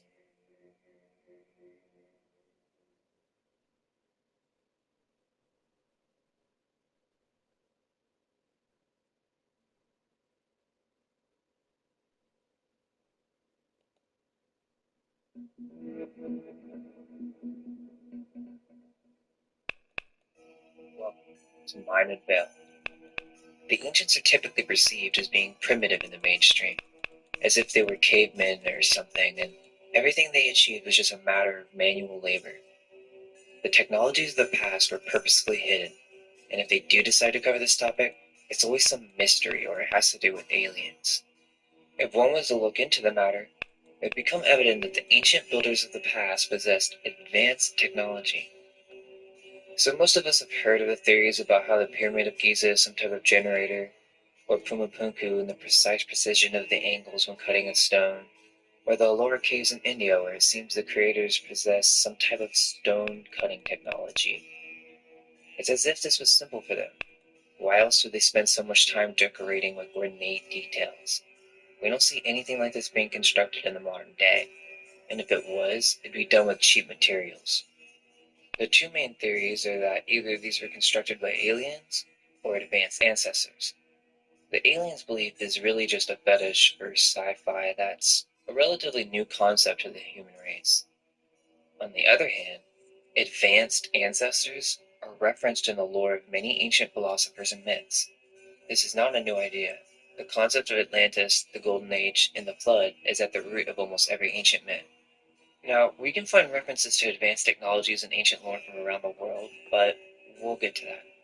I'm sure that many are willing to accept that Atlantis was the real deal, but many still have never considered that this technology may have existed in our culture much more recent than we're led to believe. Researcher Graham Hancock would date this culture to the Younger Dryas period, about 12,000 years ago. Well, what if it wasn't that long ago? More like 1,000 or 2,000 years ago. And this tech has carried on even to our modern age. None of this technology is new. The story of many modern technologies are fabricated, like photography, airplanes, electricity, or even computers. But this tech we have today is baby step to what the ancients were using. This is just stuff for our entertainment, for our comfort. The ancients possessed powerful EMF technology, which was used for free ether energy and had the capabilities of tapping into other dimensions. Ether was commonly accepted in science until about 100 years ago. Then, atomism took over, the attempt to explain everything in nature with immeasurable substance. It's now heresy to even mention the ether or free energy in science. You'd be ridiculed and most likely lose your position if you were taking that stance professionally. The history of electricity has been distorted and manipulated. Most of us are willing to accept that Atlantis had advanced tech, but still believe in the traditional mainstream version of history. This video is going to cover how history is being deliberately distorted, how it was rewritten by the victors, and how the most famous cities that we now inhabit belong to an advanced civilization from around as early as 300 years ago. A civilization that possessed advanced technologies. We will go over the BS story of electricity, atomism and anti-science, and advanced technologies of the past. Distorted history. We start off with Atlantis. That seems to be a good starting point for most people. There are many people who are totally fine with exploring this concept. Even mainstream media promotes it. It could be like the ancient aliens theory in which Atlantis was really an alien city. Others think of Atlantis like Graham Hancock presents it. The thing about that is, I know that Graham Hancock is not exactly mainstream, but I'm seeing millions of people look into his type of work and are completely fascinated are willing to accept it as a possible reality. But the thing is, these ideas that Atlantis was 20,000 years ago or whatever, it still follows suit with the idea of mainstream history and it being completely valid. That these structures are a result of tens and thousands of years of erosion, as if any human on Earth has lived long enough to validate that point. It basically still assumes that the story of Samaria, Egypt, Greece, and Rome still happened as the mainstream suggests, just that they were developed long after Atlantis. I actually think it's great that he's talking about these things because we're slowly starting to picture the ancients in a different way. The idea that recent history has been manipulated is not really an idea entertained by the mainstream. I mean, it's recently been gaining traction, but it's still not largely known about or understood. Many people know about Atlantis, yet not many have looked into the idea of Tartaria, alternative US history, etheric technologies of the past 300 years, or the idea that there are controllers at play. History is written by the winners. Now, there's no way for me to fully explain everything precisely in one video, so this is more like a clip notes, so that we can expand this topic to be understood by a larger audience. To put it briefly and short, in the US, there was existing an advanced civilization of humans who were constructing advanced architecture and etheric EMF technologies. They use atmospheric static electric collecting devices all over the buildings. We're talking about a civilization that existed globally over 100 years ago. And all of a sudden, the new church took over, the anti-church of science and reason. The same reason that led to property, banks, ego, and self-destruction. The modern story of history is a movement of civilization from east to west. I'll try to have some annotations that you can click on that'll bring you to some videos on our channel with more explanation, but basically, this is the fraud of history. It doesn't explain why there are global similarities in culture from around the world. We all develop similar concepts for language, lore, shamanism, agriculture, architecture, art, and dancing. The isolation theory is the widely accepted view, meaning none of these ancient cultures had any communication with each other. But obviously the idea of a global ancient civilization has reemerged recently thanks to people like Graham Hancock, Brian Forster, and many others.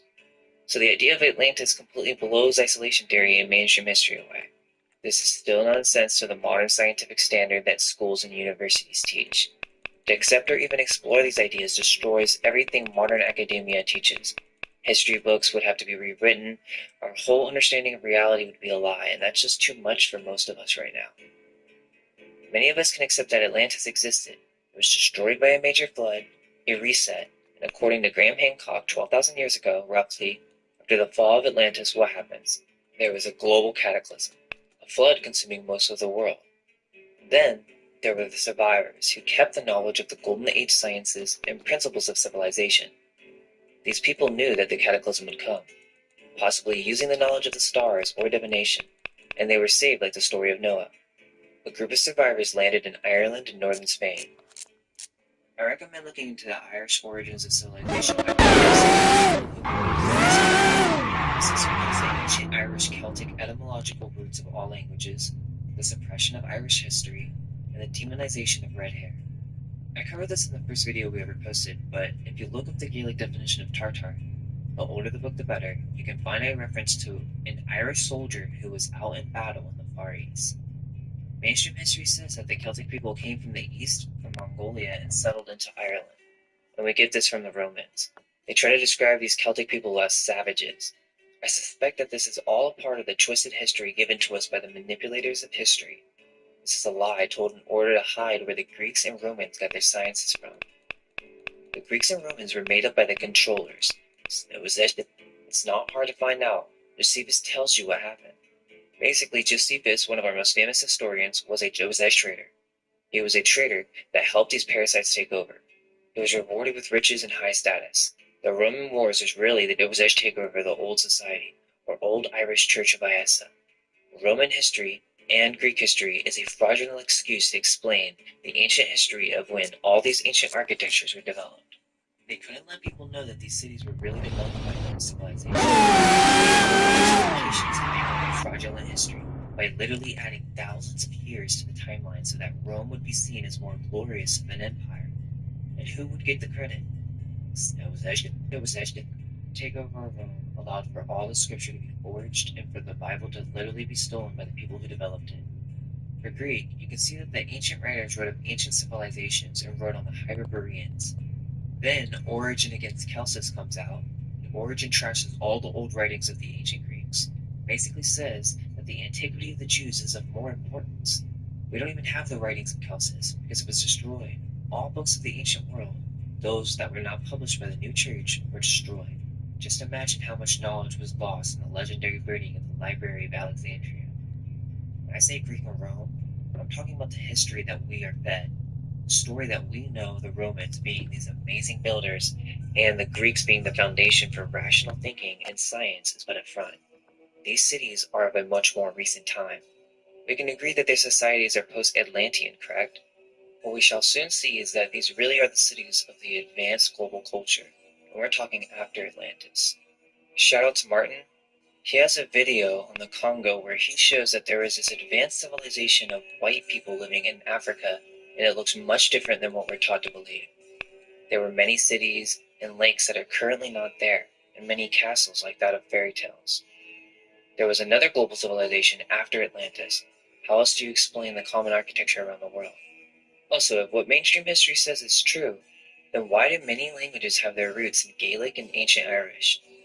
It's because after Atlantis, the knowledge of civilization was spread out to the east, a movement from west to east.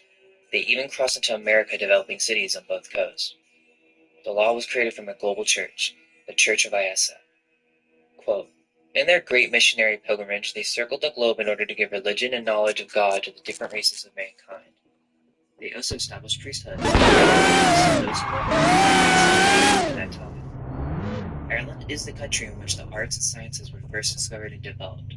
To this country the Greeks applied the term ogia, a term which was never given but to the very ancient, and it is from the Irish, Aryans, that the Greeks traced their descent, Donnelly's Atlantis. From Conor McDarry, quote, there is no mistaking the monuments left by the Irish, who were once the rulers and masters of the whole earth. Their rule embraced all countries, it was worldwide. Ireland was the first mistress of the seas. It was the first and only worldwide empire which was ever known, for it was spiritual. It was greater in extent than Persian, Greek, Roman, or Mogul ever attained to. The remains of their works wherever they found bear an unmistakable similarity in shape and character. They are huge, immense, and conceived and carried out on a plan so extensive that it awes the mind of man today. These remains extend from Ireland along the Atlantic coast of Europe to Africa, along the Mediterranean Sea to Egypt, India, China, Java, Tahiti, and the Caroline Islands in the South Pacific Ocean. On the American continent we find the Round Tower near Newport, RI, which bespeaks its Irish origin, and the great pyramidal mounds of the Ohio and Mississippi valleys. Also, the ruined temples of the Yucatan in Mexico and similar remains in South America are all evidence of their handiwork. All owe their origin to the same source, and they establish beyond any doubt that the Irish were the first real discoverers of America and that they established civilization on this western continent. It was tradition founded on the fact which gave hope and encouragement to later adventurers. The very name of God among the Indians of our country was an Irish name derived from those missionaries and explorers centuries before Christopher Columbus or Eric the Red were born. One of the Irish names of God is Man, and Manitha is the Irish word for holy. The Indian name for God was Manatau, the Holy One. The Indians also had another name for God, and this again was Irish. It was Manabasha, the sun god. It is a compound word with the root word man, holy, and basha, of the cows, the bull, virtually the same as Baal, the Irish sun god. So the name signifies the holy life giver, or holy creator. Anyone who knows the Celtic tongue will recognize this fact at once, and so will all competent students of philology. Most people are not aware of this because it is suppressed history, or people think this is some type of nationalism. I'm not even Irish, this has nothing to do with that. There are many legends from cultures all around the world talking about white red-haired giants who possess advanced technology. The most effective way to destroy people is to deny and obliterate their own understanding of their history. George Orwell. For instance, red-haired, bearded, feathered god Quetzalcoatl, a carving in the Olmec capital referred to as Uncle Sam with a large nose and beard, appearing largely Semitic, who was said to have arrived from an island home across the sea that disappeared after a great flood. I have a video on the Irish connections to the Phoenicians, but they're not the same thing. The Phoenicians are like the dark cult that came from the Celtic Druids, that then developed into the worship of Baal or Saturn, presumably the one who was causing all these cataclysms to happen. Basically, these cataclysms started happening because the gods became angry. Wisdom had been brought down to the earth, and unity was achieved on the material realm. This is the story according to the Gnostic Gospels. There was a split between the Old Church, the Church of Iessa, and the New Church, the worship of Baal or materialism. And also, I want to make a distinction between the Old Sun and the New Sun, Saturn. The Old Church was a utopia based on the old golden age of Atlantis. It was based on natural law and for the pursuit of wisdom. The Church of Iessa still praised the sun, but it was an analogy for the beauty of the invisible God. The New Church of Baal developed into the Roman Empire. The confusion is we date the Phoenicians to about 4,000 to 5,000 years ago in mainstream history. The Phoenicians are just a cover name for a specific branch of ancient Jews which aren't that ancient at all. They are from a recent time, possibly 500 years ago. This new church in secret worships a demon god, the mad god of the Bible, Jehovah, or Saturn, Baal. But as they grew to power, they took over the media, the press, and began promoting the exoteric understanding of the Bible for the masses, as well as the fraudulent atheist viewpoint of the world that completely denied God called science. The fraudulent Church of Rome, controlled by the Gnostic, they wanted to worship the God causing the catastrophe in order to subdue the effects. This is the story over the Battle of Jerusalem. The old Jews were replaced by the new Jews. I'm going to stop right there for a second and slow down, because if you're new to this, you might be like, oh, what is he talking about? Especially the people who cringe at the idea of shadow controllers or the Illuminati. Why would the Phoenicians or whatever want to take over the world by stealing this church? Because this old church was the spiritual power of the old world.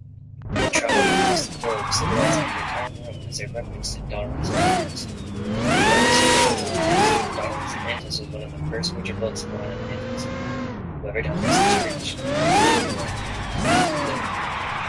So when I say Phoenician, I have a different definition than the mainstream, and it's not a simple sentence, so bear with me.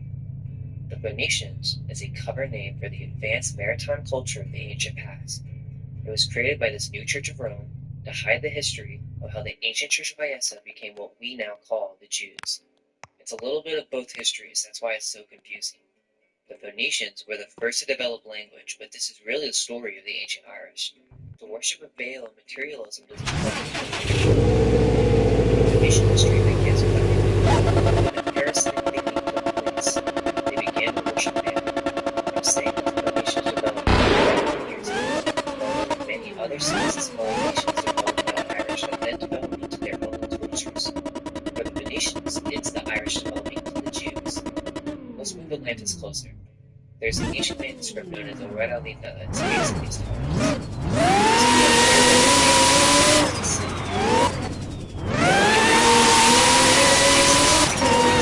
Can't accept the dating.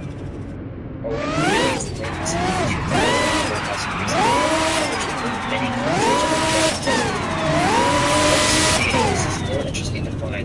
Atlantis has grown.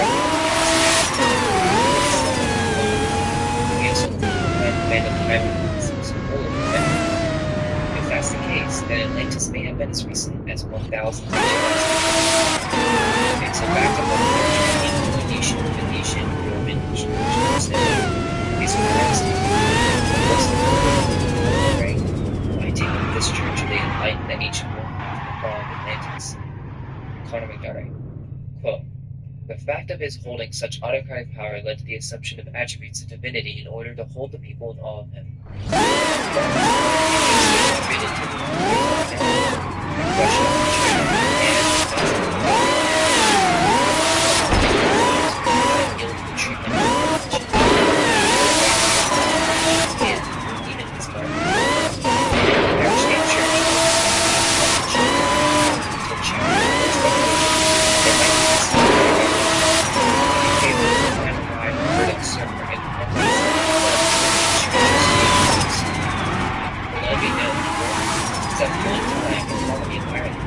The name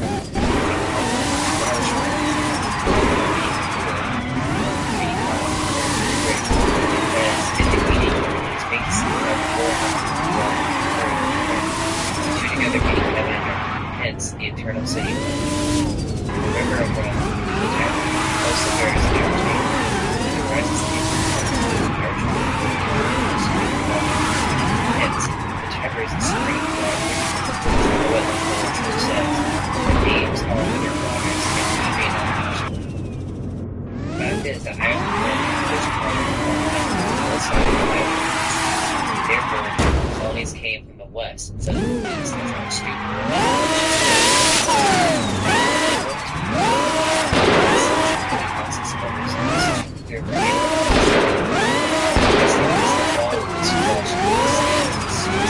nothing in the east to support this claim.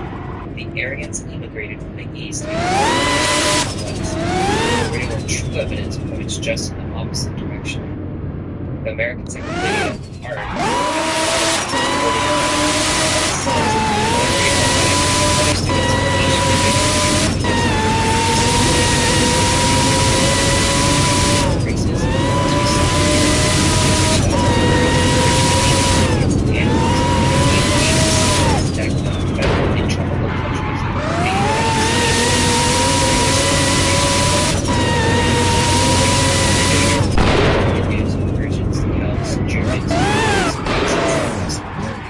share the same words and same grammar, slightly modified in each country.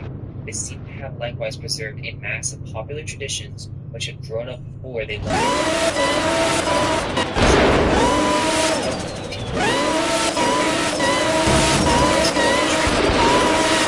The language of the ancient and both shown to be Phoenician. The author makes many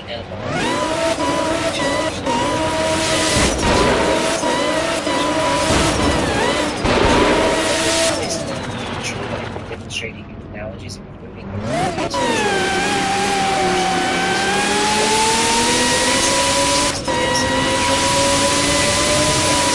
anticipations and expectations by opening great discoveries in Irish antiquity, clearing the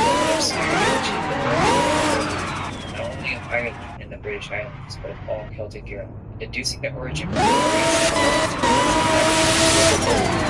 before the birth of Greek first to see it in the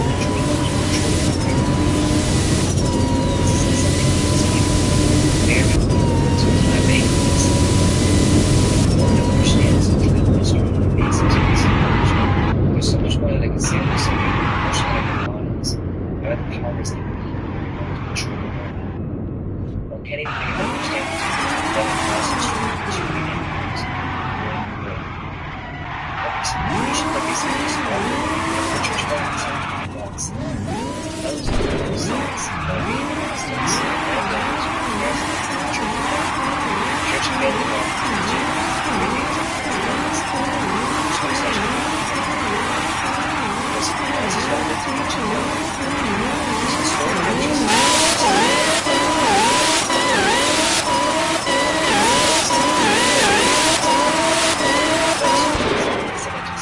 Discoveries when we only had the knowledge of electricity for the past 200 years.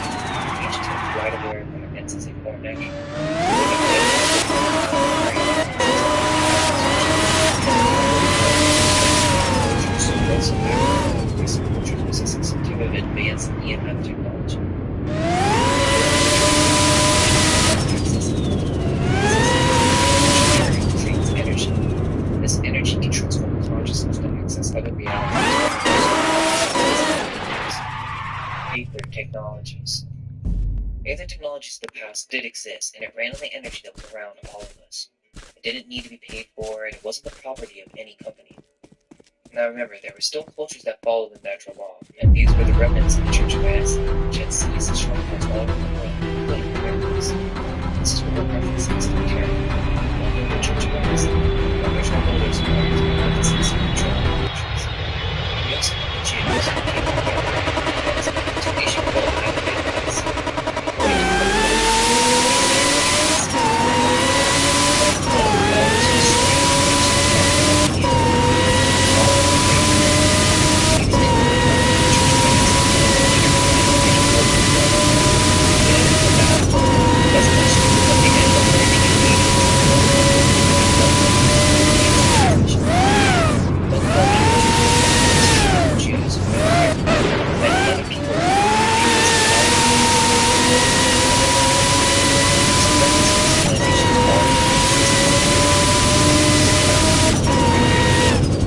These Jews were not sent over by the Church of God, but were mostly able to try to escape the confusion that was going on.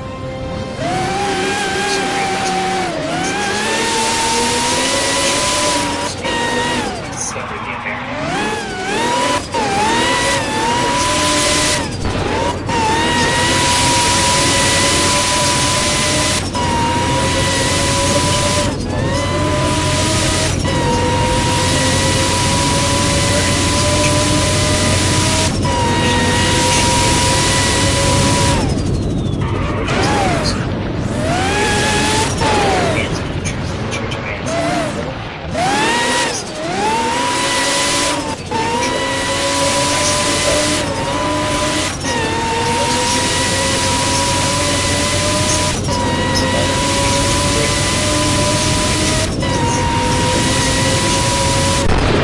Fascism is an electromagnetic weapon used by the royals to take over.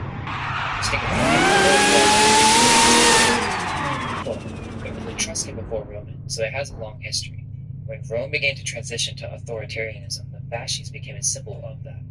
But it was long held to be a symbol of the power of Rome and the will of the people. Fasces were a series of battle lines with attacks of the midnight, carried by legionaries from the bodyguards of ancient Rome. However, an important later men, legionaries violence the broad of defenders and factions against the so the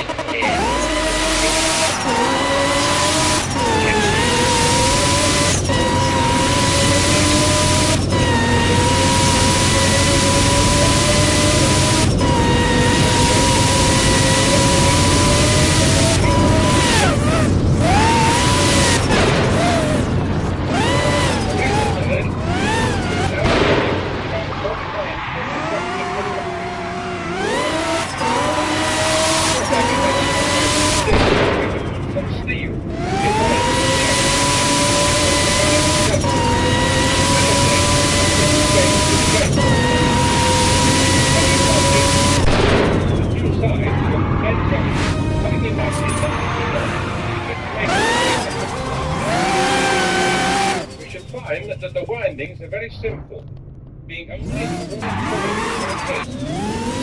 The moving rod, the steel rod, the copper plate, put in the end of the tube,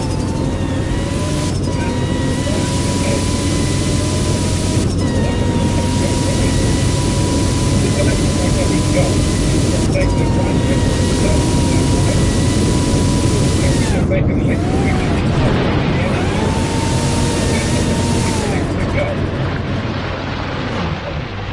Fascists has been one of the Americans involved from the very beginning.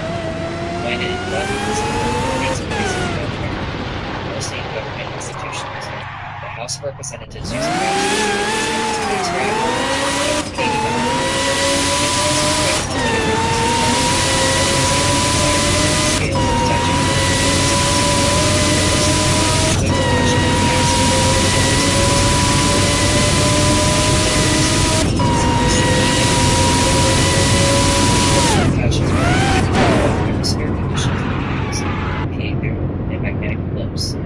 magnetic ether was more powerful in the past, and it fluctuates leading to cataclysmic events, and it can even be isolated.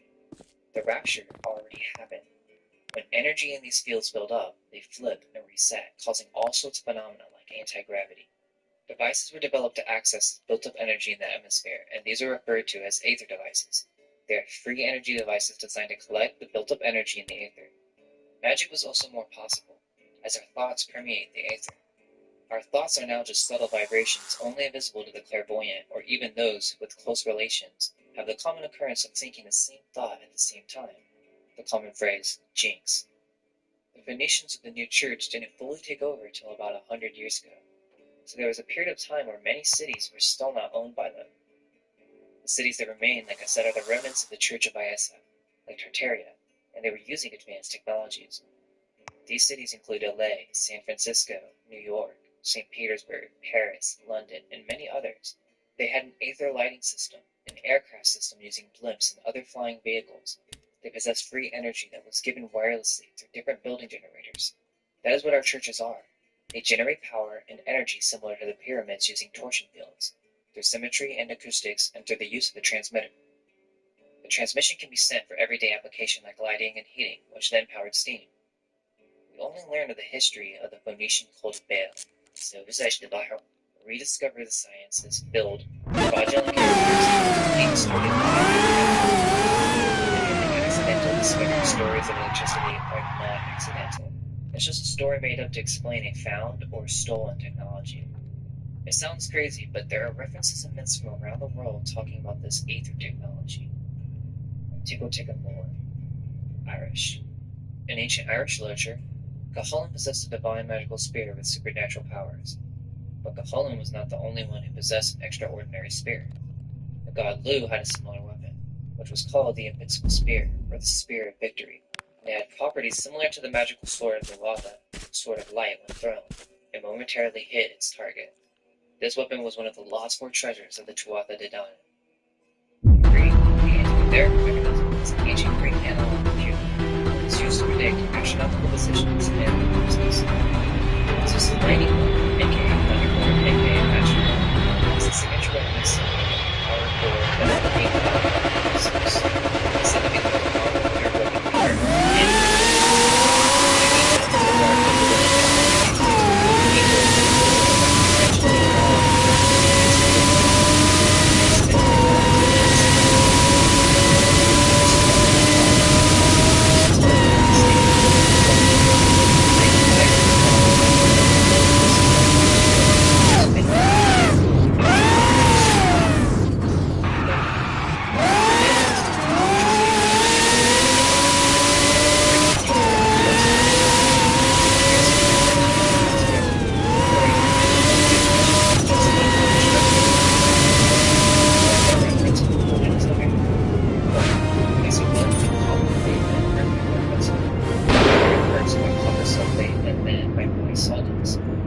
After that, putting mercury amalgamated zinc sheet on top of the solvents,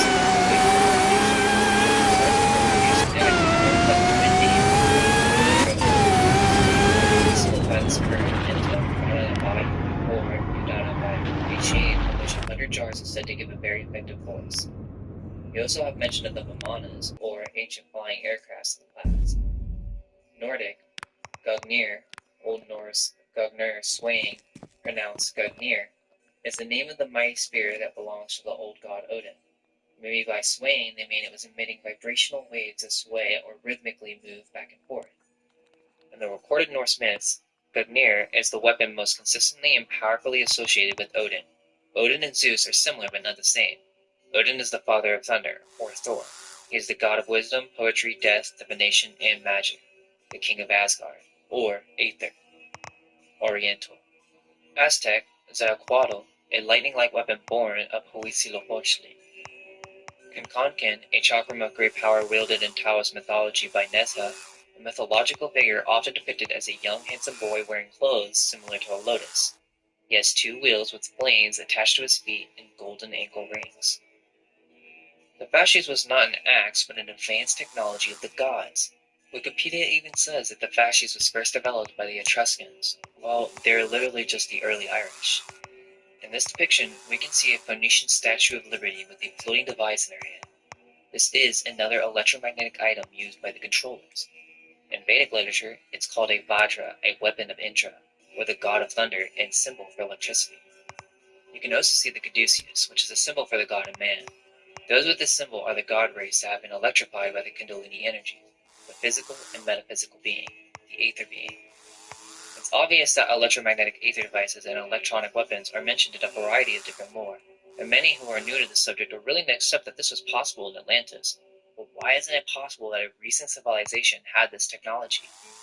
250 years ago, great cities of America were not under rule by these new rulers. We didn't start expanding out west until the 19th century, because there was a great civilization living in the west of America. You'll see the same pattern with old buildings not having construction photos. And if you do, it's usually very staged, or it even could be faked.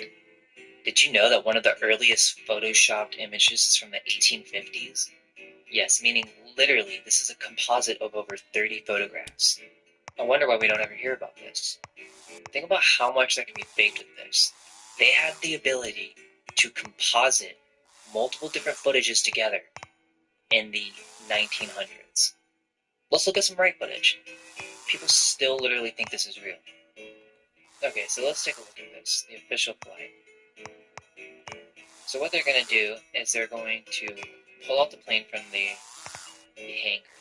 And I do think that this can get some movement on the ground, but I refuse to believe that they actually got this to lift off and land, because if they did, they would do it in one consistent footage. But you're going to see there's some definite trickery going on. So they push it out, and they get it ready for takeoff, okay? And then there's this crowd, and this is where the pretty clever compositing takes place, okay? So here it is taken off, supposedly, right? Bam, a clip changes, okay? So there's the first change. It's not showing you a consistent takeoff. Now, what they did is there's two footages going on, okay? So you have to understand there's a backplate, which means they shot this footage right here with this group of people without anything in the sky or this plane, right, supposedly taking off. They took the footage with nothing here, and then later in a studio or whatever, they have a model that's very similar to this larger model of the plane, and they basically have it where there's this white background behind the toy model, like typical Hollywood trickery, to composite over this illusion that this plane's actually taking off. But what you'll notice as we go further, as the plane's flying around, as it comes around, you'll notice that these people aren't even paying attention to it. So they start walking away. Now this clip right now is a backplate, meaning they shot this at a different time. These people are not even paying attention to one of the first flights of an airplane. They're not even paying attention. So watch, it's actually going to come around, and this guy has his head down. Basically, you can tell that just based on head orientation, they're not even looking at this thing. And actually, if I go back to right here, you can tell based on perspective that this is not actually accurate. Look at the speed of these propellers. So why can't we just look at it? Why is it being weird? What's with this camera movement? So there you go. They're not even paying attention to it. The perspective is off. They won't show the landing. And yeah, this is just Hollywood. So and it might not be 100% noticeable in this one, but there's actually even more noticeable footage. Okay, so we're going to look at some footage that's a little bit less known, but it's so obvious how fake it is. So they're doing the same thing. They're pulling out the airplane, and they're pulling it out on horses to get the propellers going. But here's the thing. It's the same theme where you're not going to see a consistent footage from takeoff to landing. You won't. But what you will see is some fakery. So here we go. So let's go to, here's the engine that they're using or whatever. So here's the takeoff, but you won't see it because of the horrible footage. So they're going to switch to this part when it's ducking. This is not a real person. You can actually tell it's not. So when you look at it, what this is early compositing. This is a toy model with literally dolls on it, and they are ducking it up and down on a white canvas, or it could be a variety of different mediums. But then they basically have two footages, and then they are compositing it together. They had this art form basically mastered in the 1850s. So what makes it so impossible that they could do this with footage? Well, they did. That's what Hollywood literally is. I mean, it's just so obvious. Old pictures of cities with amazing buildings and architecture, but people are on horseback, and the roads are made of dirt. That doesn't make sense. I'm not going to go into it here, but the way they say airplanes work is complete BS. The engines are high technology from the past. BS stories. Electricity and photography are thought to be recent discoveries, but if you look into the history of photography, it happened by accident, and the same goes for electricity. Most of these discoveries have some strange story that really doesn't make all that much sense. Okay, so let's go over the BS story of electricity. In the 1700s, Hawksby is credited with discovering that he could build up a visual electric charge inside a rotating vacuum-sealed glass sphere filled with mercury. He was an apprentice to Isaac Newton and wasn't even the first one to come up with this idea. There's this older scientist named Otto von Guericke who's credited for developing the first vacuum and experimenting with electrostatic phenomena. Notice all the symbolism and how this is just another scientist out of Italy. These are either lies or the story of how that relearned the sciences, and many inventions had their history completely fabricated, assisted by a fake scientist created for the benefit of Britain and Rome. Our modern perception of electricity comes from the famous Benjamin Franklin, where supposedly he discovered that lightning was electricity. Some people think he discovered electricity, and that's not true. None of these people did. The ancients were well aware of it. They just perceived it in a different way. Now, Leyden jars are said to be the first basic battery, the first means of accumulating and preserving electric charge in large quantities that could be discharged at the experimenter's will.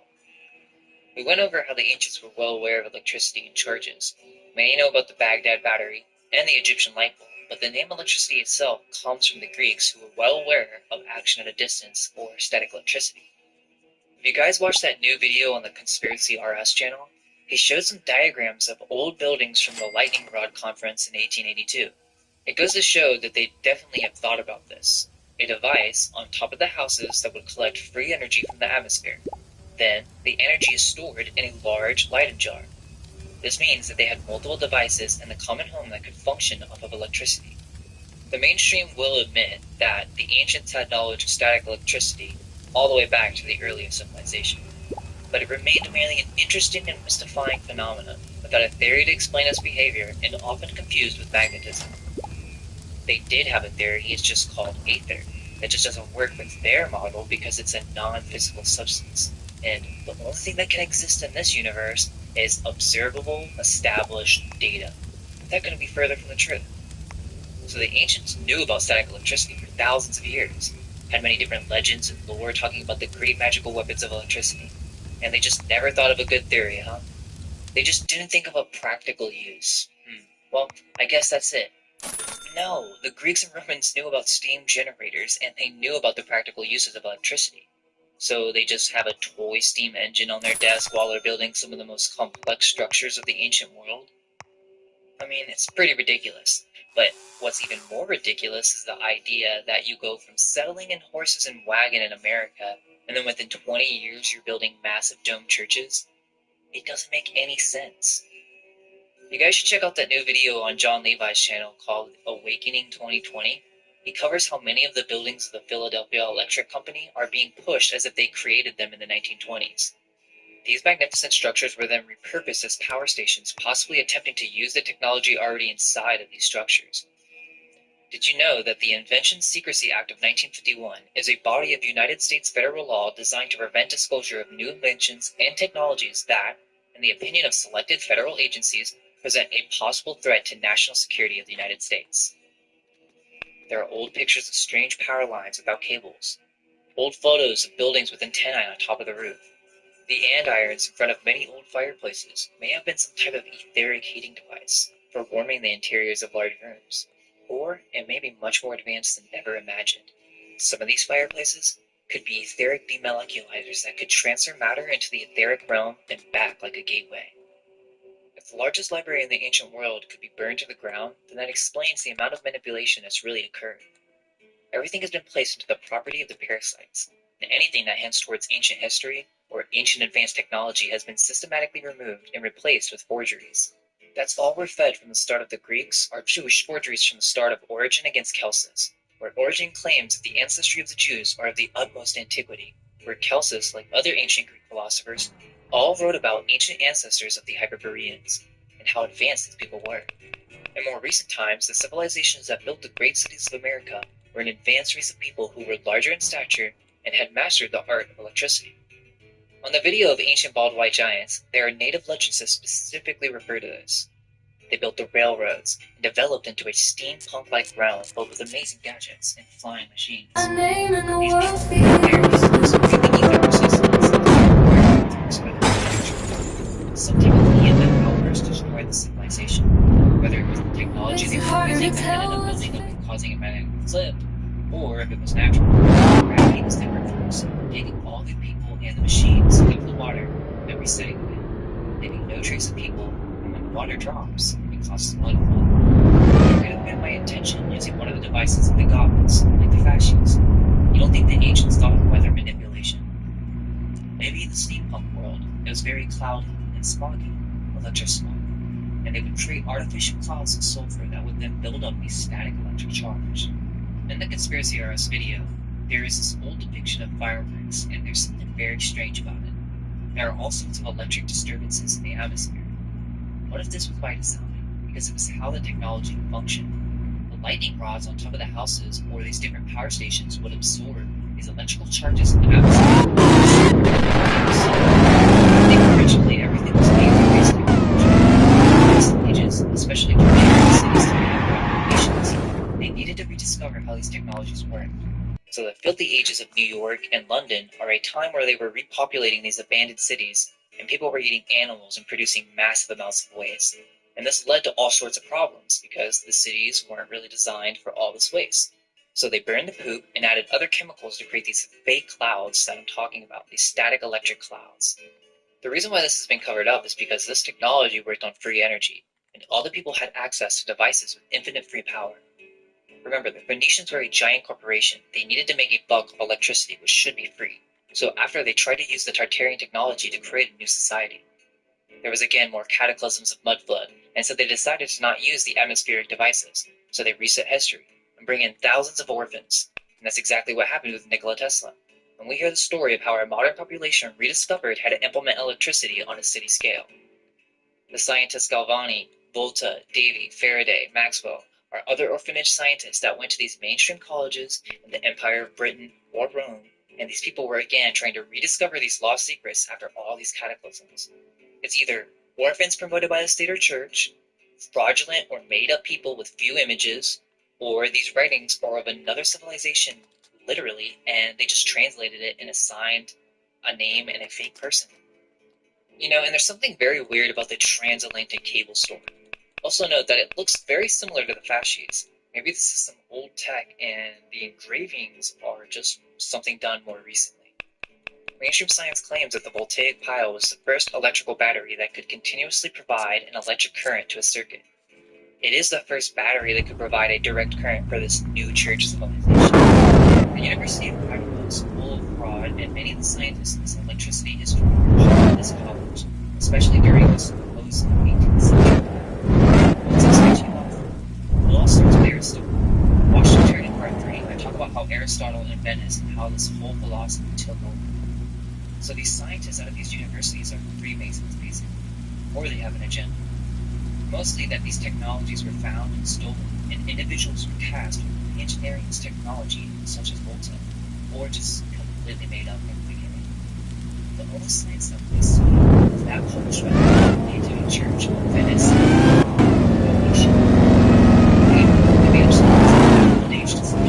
These pioneers just wanted to start building European space agencies. It wasn't until Albert Einstein that we had the ether for the scientists. Or such as Maxwell's equations, ether was suggested as the source of the reason I say that ether doesn't exist and it is without a doubt because of the Microsoft mechanics. They were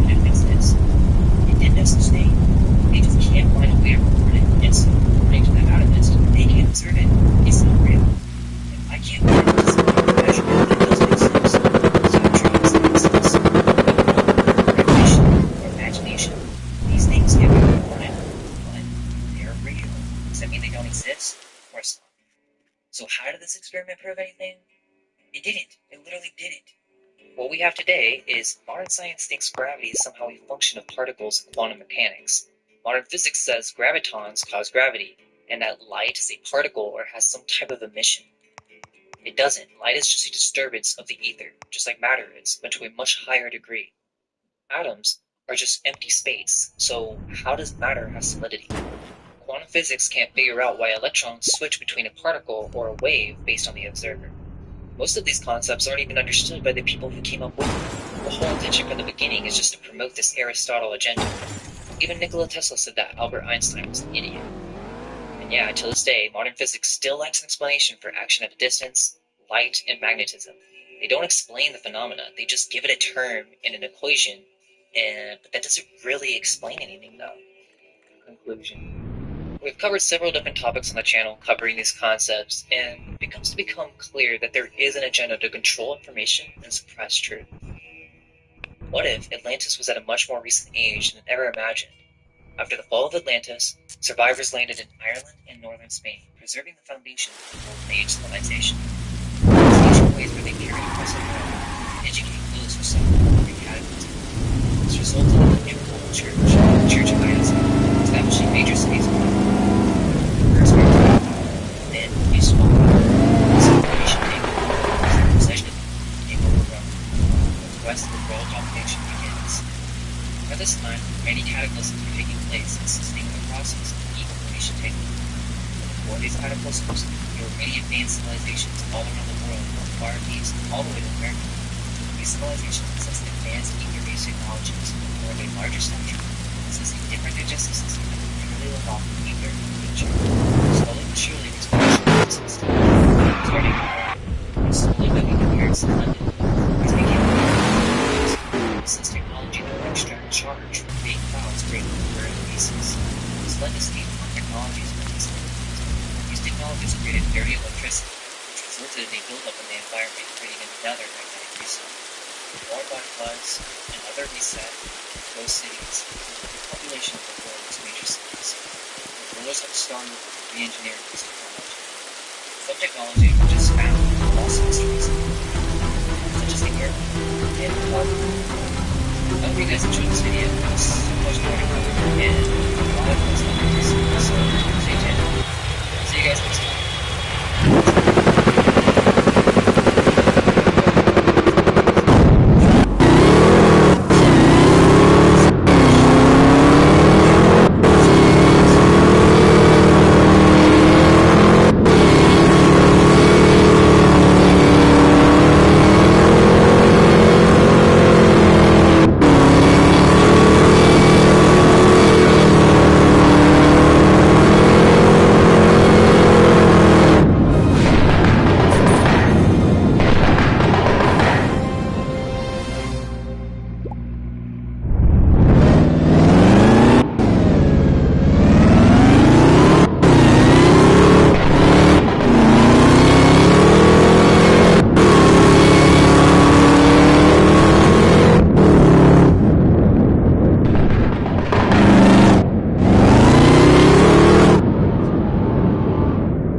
morning. But not a long time. I have to work tomorrow. Sorry, but Cole, we're drunk out. We've been partying with our neighbors all night. Crickety Lee! Those are hosers! What the hell's a hoser? Allow me to enlighten you with this National Film Board of Canada educational film.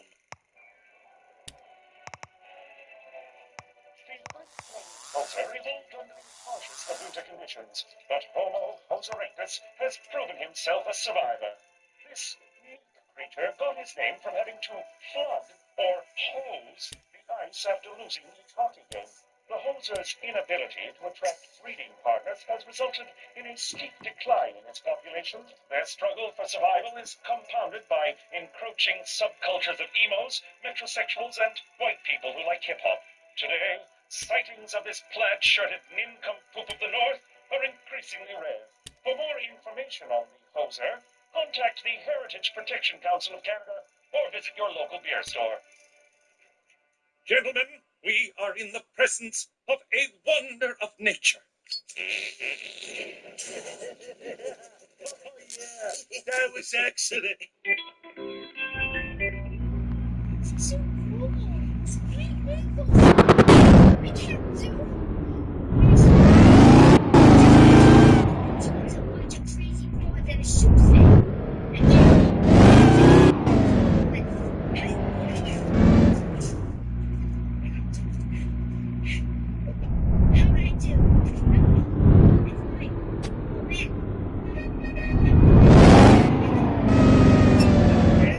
This game is called Brewski Roulette. One of these beers is loaded, so you randomly pick one and open it near your face.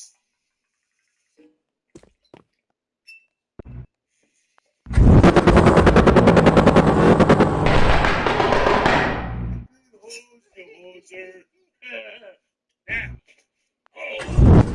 Now, this next game is for king. So like you take your nickel, and put her between your cheeks. Okay? That's it, okay?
us living off the government like a bunch of war widows. Our stinking widows get all the breaks.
I can't even feel my feet.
Who's the best? Right here, guy.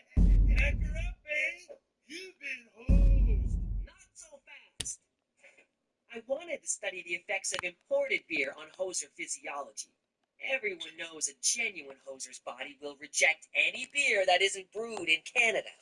You've been drinking American beer. You hosers are posers. So what? Bet's a bet, eh? And we won. That may be the case, but you will no longer enjoy the protective embrace of the Heritage Protection Council of Canada. Hosers are endangered, but goofball louts like you are a dime a dozen. You boys are on your own. Good day. Eh? Well, Jimmy, looks like you better start packing. That was pathetic. I can't believe you lost. Who knew the Moose Jaw milkmaids would be so freaking tough? Oh, look at that hot chick, eh? I'd sure like to slip a puck past her goalie. What did you say? Finally disposed of that toxic waste, Jimmy? Yeah, that's it, toxic waste.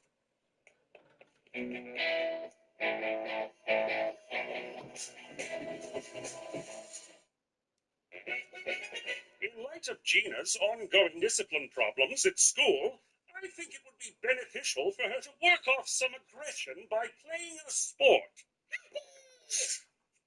I know I got banned, but you can pull some strings, can't you? Unleashing Gina in a game with sticks and blades. What could possibly go wrong? Please, McCool. I learned my lesson last time. Honest, mister. Let me play the great Canadian game.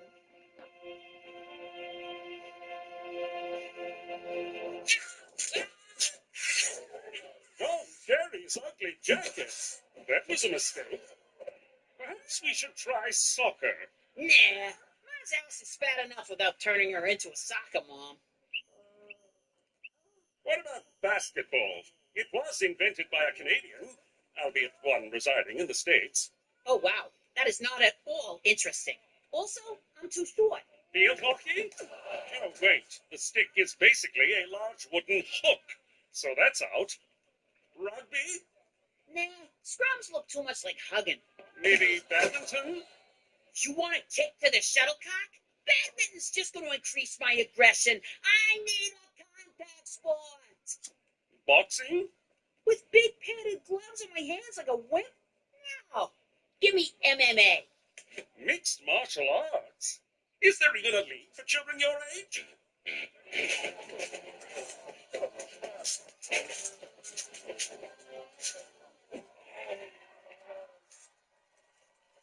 Peanut, beer. Also take a jet. Oh, Ace Pecan. Get a load of the midget in the ring. That's Gina. Oh, the boss ain't gonna be too thrilled about this. Yo, Jimmy. McCool, what are you doing here? What are you two doing here?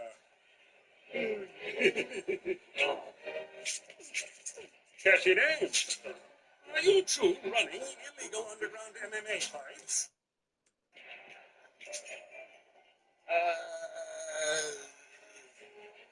Look who wants a shot at the title. Welcome to the Grindhouse, McCool. No, Gina, not my face. My beautiful face. Now that's entertainment. Where you going? Actually, who cares? Shut up and let me talk.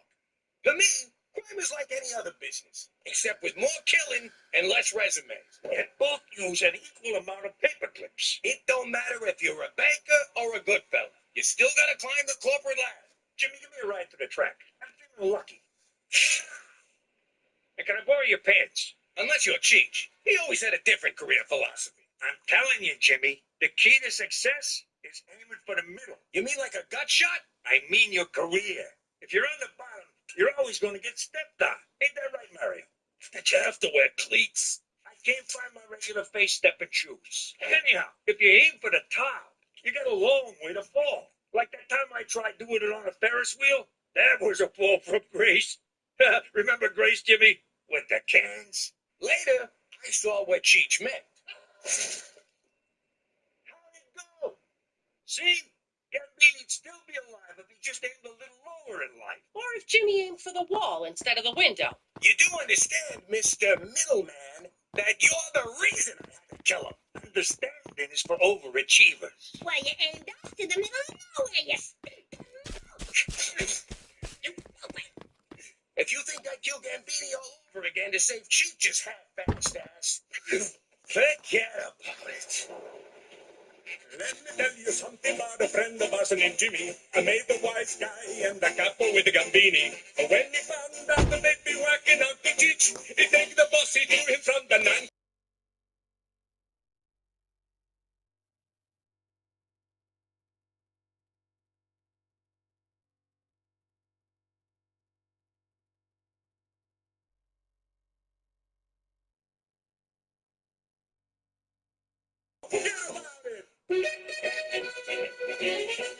Only 4 weeks left of summer break.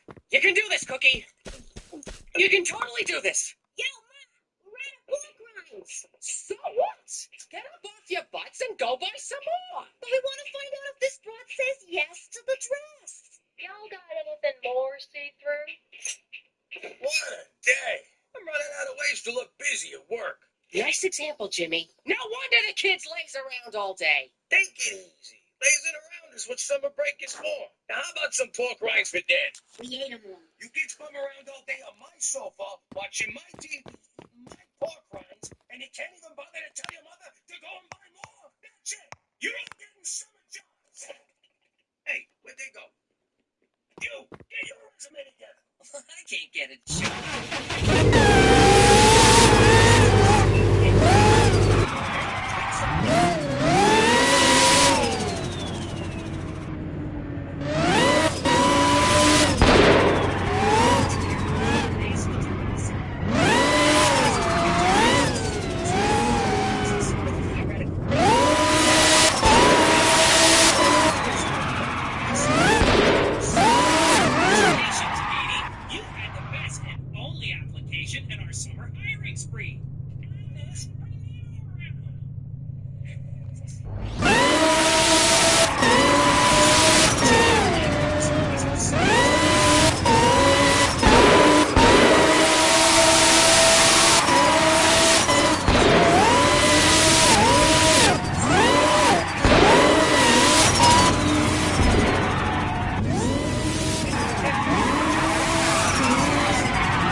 Regina's historical municipal outdoor pool.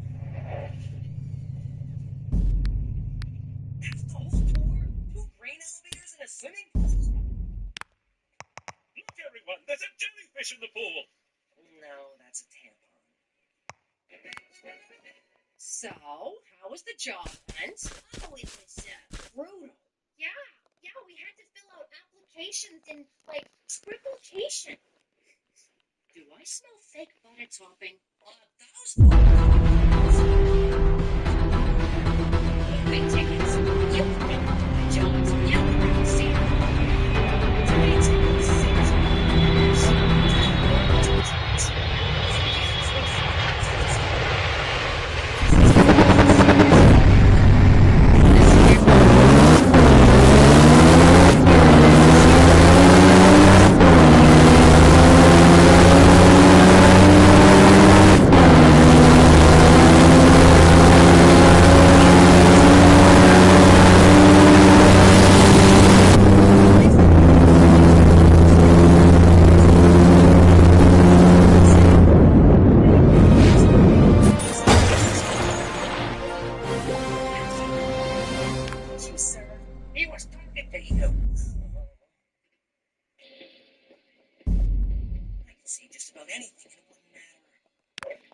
This part here, right, is where a real Bigfoot was seen drunk, snacking on a number of small dogs.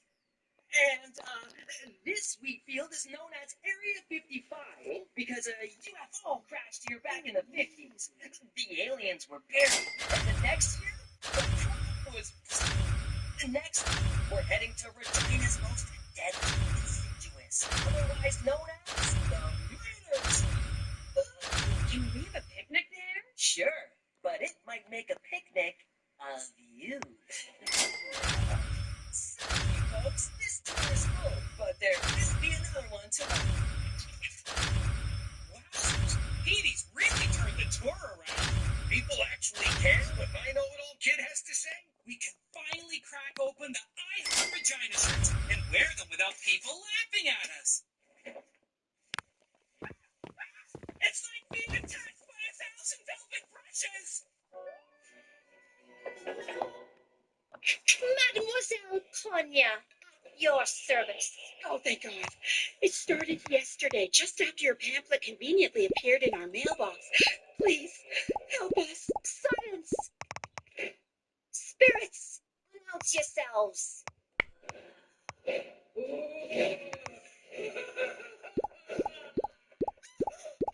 The spirit is really pissed about something you did in your past. Oh, God. Is this about the elderly man I ran over in college and blamed on my boyfriend who then committed suicide in prison? Yes. And it'll be $300 to bust this ghost. Sorry. I meant 600. Great news, everyone! This has all been a terrible dream. Regina tourism numbers are through the roof thanks to the initiative of one particular employee. Premier O'Shea has commissioned yours truly to announce a promotion for the aforementioned go-getter. I owe it all to the Executive Success Self-Awareness Rodeo at Lake Waskesiu. Introducing the new staff supervisor of Regina Tourism, Petey McDougal. Huh? Petey? I knew I should have signed up for the Self-Esteem Booster Derby. Stupid Toby. Stupid. Now that you're running the office, Petey, you may want some help running the tours. Boo! Someone with a deep passion for Regina history and 96 vacation days saved up. Hint, hint. No, I'm still running the tours. I wouldn't want you exposing my lies. I mean, wasting your time. You might be my boss, but you're not the boss of me. Oh, look, it's time for me to avoid confrontation. Yes, you ready for another bus tour? Look at you, rising to the top of Regina tourism. For once, my pride in you outweighs my shame. Thanks, but the other employees seem a bit disgruntled.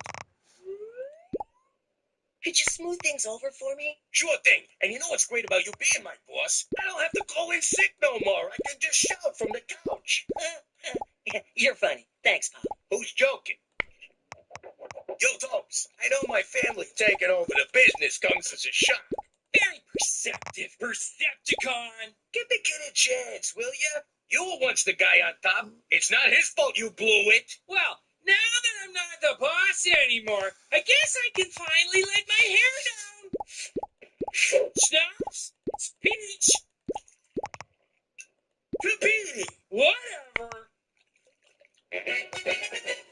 Look at all this money! I can finally buy myself a unicorn! Those things are extremely rare. You ain't buying nothing. We gotta keep Mom in the dark about this or she'll try and horn in. So keep your yap shut. I won't say nothing, as long as you cut me in. The only thing I'll be cutting is your tongue out. Oh, okay. Alright, fine. But you better pull your weight. I'm already carrying one useless moron on this caper. Yeah! Oh, cookie. I said alright. What are you doing? Nothing. It's time for my bed. Hey, Lily's just talking about your best son, who's my boss I ever had. Is this what you meant by getting Toby on my side? You're drunk. You're drunk. It smells like peaches, beans, and insubordination in here. Knock, knock. Who's there? How? I'm writing you both up for drinking on the job. That's in Article 48. And breaking wind in front of a superior. That is a 22. We're just toasting to celebrate your promotion. Tell it to the naughty corner, McDougal. I ain't sitting in no naughty corner. And since when do we have a naughty corner? Shut it! Things better change around here or the staff will. Agnes, adjust Article 26 in your purse. I'm sorry, Pop, but I had to make an example of someone. You humiliated me in front of everybody. Go to your room. You're grounded. You can't ground me. I'm your boss. At work, you're the boss. At home, I'm the boss. Oh, yeah? Well, just you wait till we get to work tomorrow. Yeah? You just wait till we get home from work tomorrow. Which will be around midnight because you'll be working late.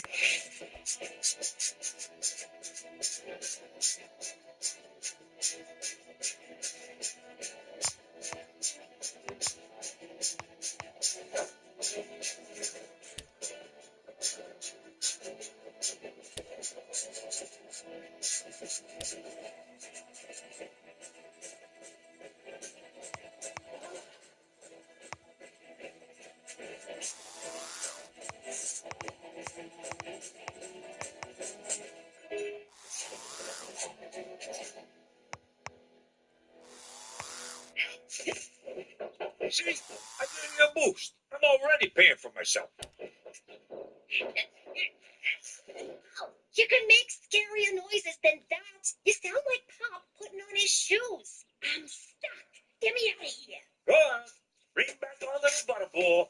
Easy, you're gonna pull my arm off. This is ruining my hair. What the hell are you doing in here? I got scared out there alone. Hey, this house is haunted. Just back out so we can start the scam. I'm stuck. I'm going to psychic. Happy birthday, former subordinate. Jesus, that thing's more fireball than cake. How old are you? What's this? An office birthday party? Why wasn't I invited? I like cake. I like singing. You know what? Regina Tourism includes everyone in birthday celebrations. Everyone or no one. I fucking hate that guy. I gotta live with him. That must be about as fun as a chapped ass on a long bike ride. Let me tell you something about Boss Man. He once created an app named Roxy to call his phone every day so people would think he had a girlfriend. Ooh, Mr. Big Shot's too good for blow-up dolls. And get this, he still sleeps with plastic sheets. I stopped wetting the bed in my 20s. Oh, it gets better. Whenever he watches scary movies, he has to sleep in our bed. All right, McDougal, I've had it with your attitude. You're fired. What? Oh, hey, Roxy. Now's not a good time. Can I call you back, babe?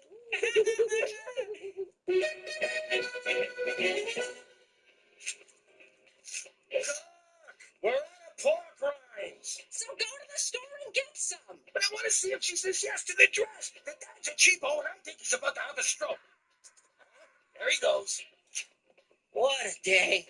Someone pooped in my desk. Guess I owe Toby $5. Can you turn on the news, please? And get your feet off the couch. But my big fat Alaskan gypsy lumberjack wedding is on next. When you work all day, you can watch whatever moronic show you want. That's not fair. Petey, for Christ's sake, just hire your father back. Why would I hire a guy who thinks the photocopier is an ass camera? Yeah, well, I wouldn't go back even if you paid me. And by the way, I'm still getting paid. Of course you are. It's a Canadian government job. How do you drink this stuff?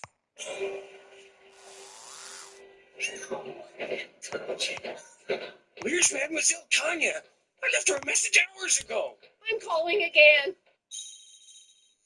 I told you we shouldn't have left our phones in the car. The last thing we need is you texting some meathead boy toy while we're working. Stupid, Big Mike can't read. Oh, I'm starving. Help! Get us out of here. Shut up! Why should he? Aside from losing a little weight, there's no plus side if you're trapped in here.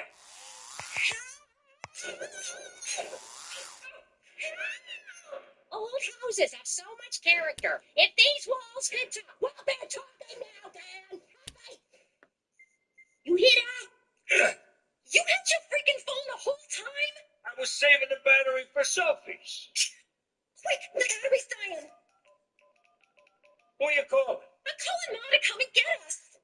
Crook, before you do anything, bring us a jumbo cheese and anchovy.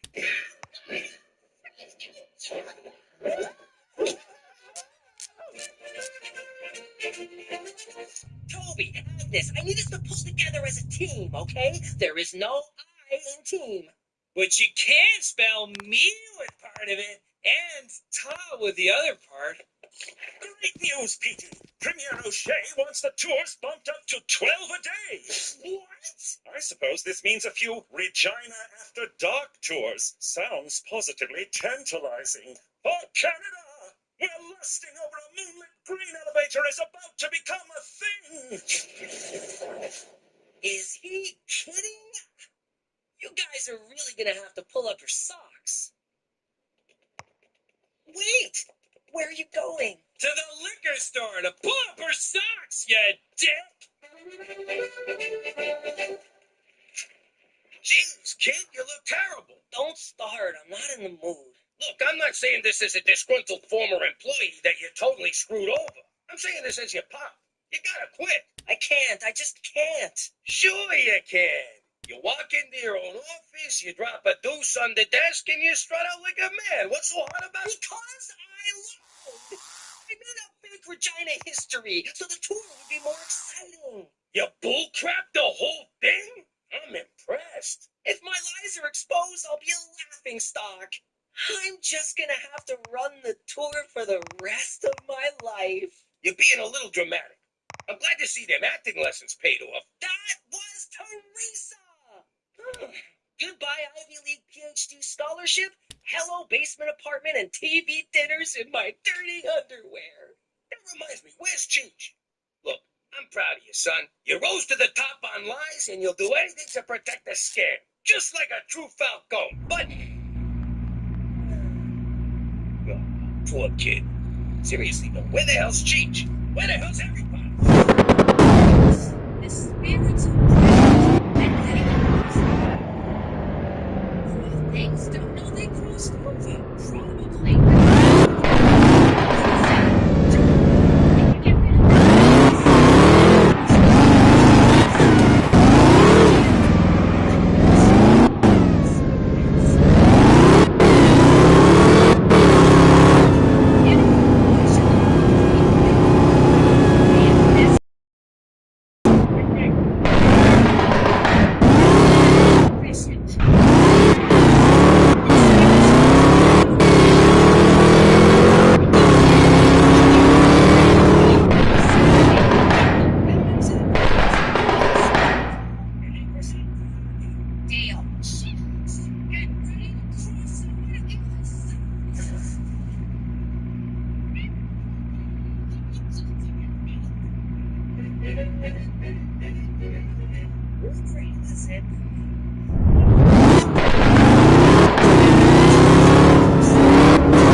suppose the lesson here is that one should never lie to get ahead in a work situation. Nah, the lesson is you should always have a fool guy to blame in case you get caught.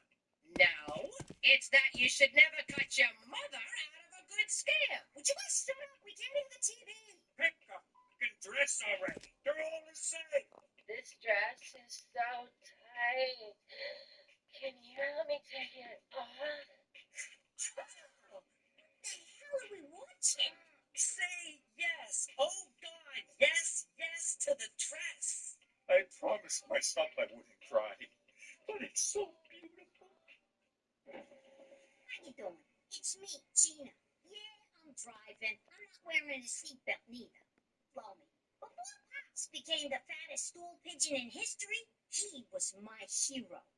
If there was an award for Father of the Year, Pop would have got it. Just says hello. Then this happens.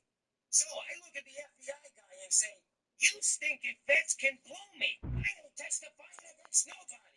Then the man from the Fed says, but the mob is gonna kill you and your whole family, Jimmy.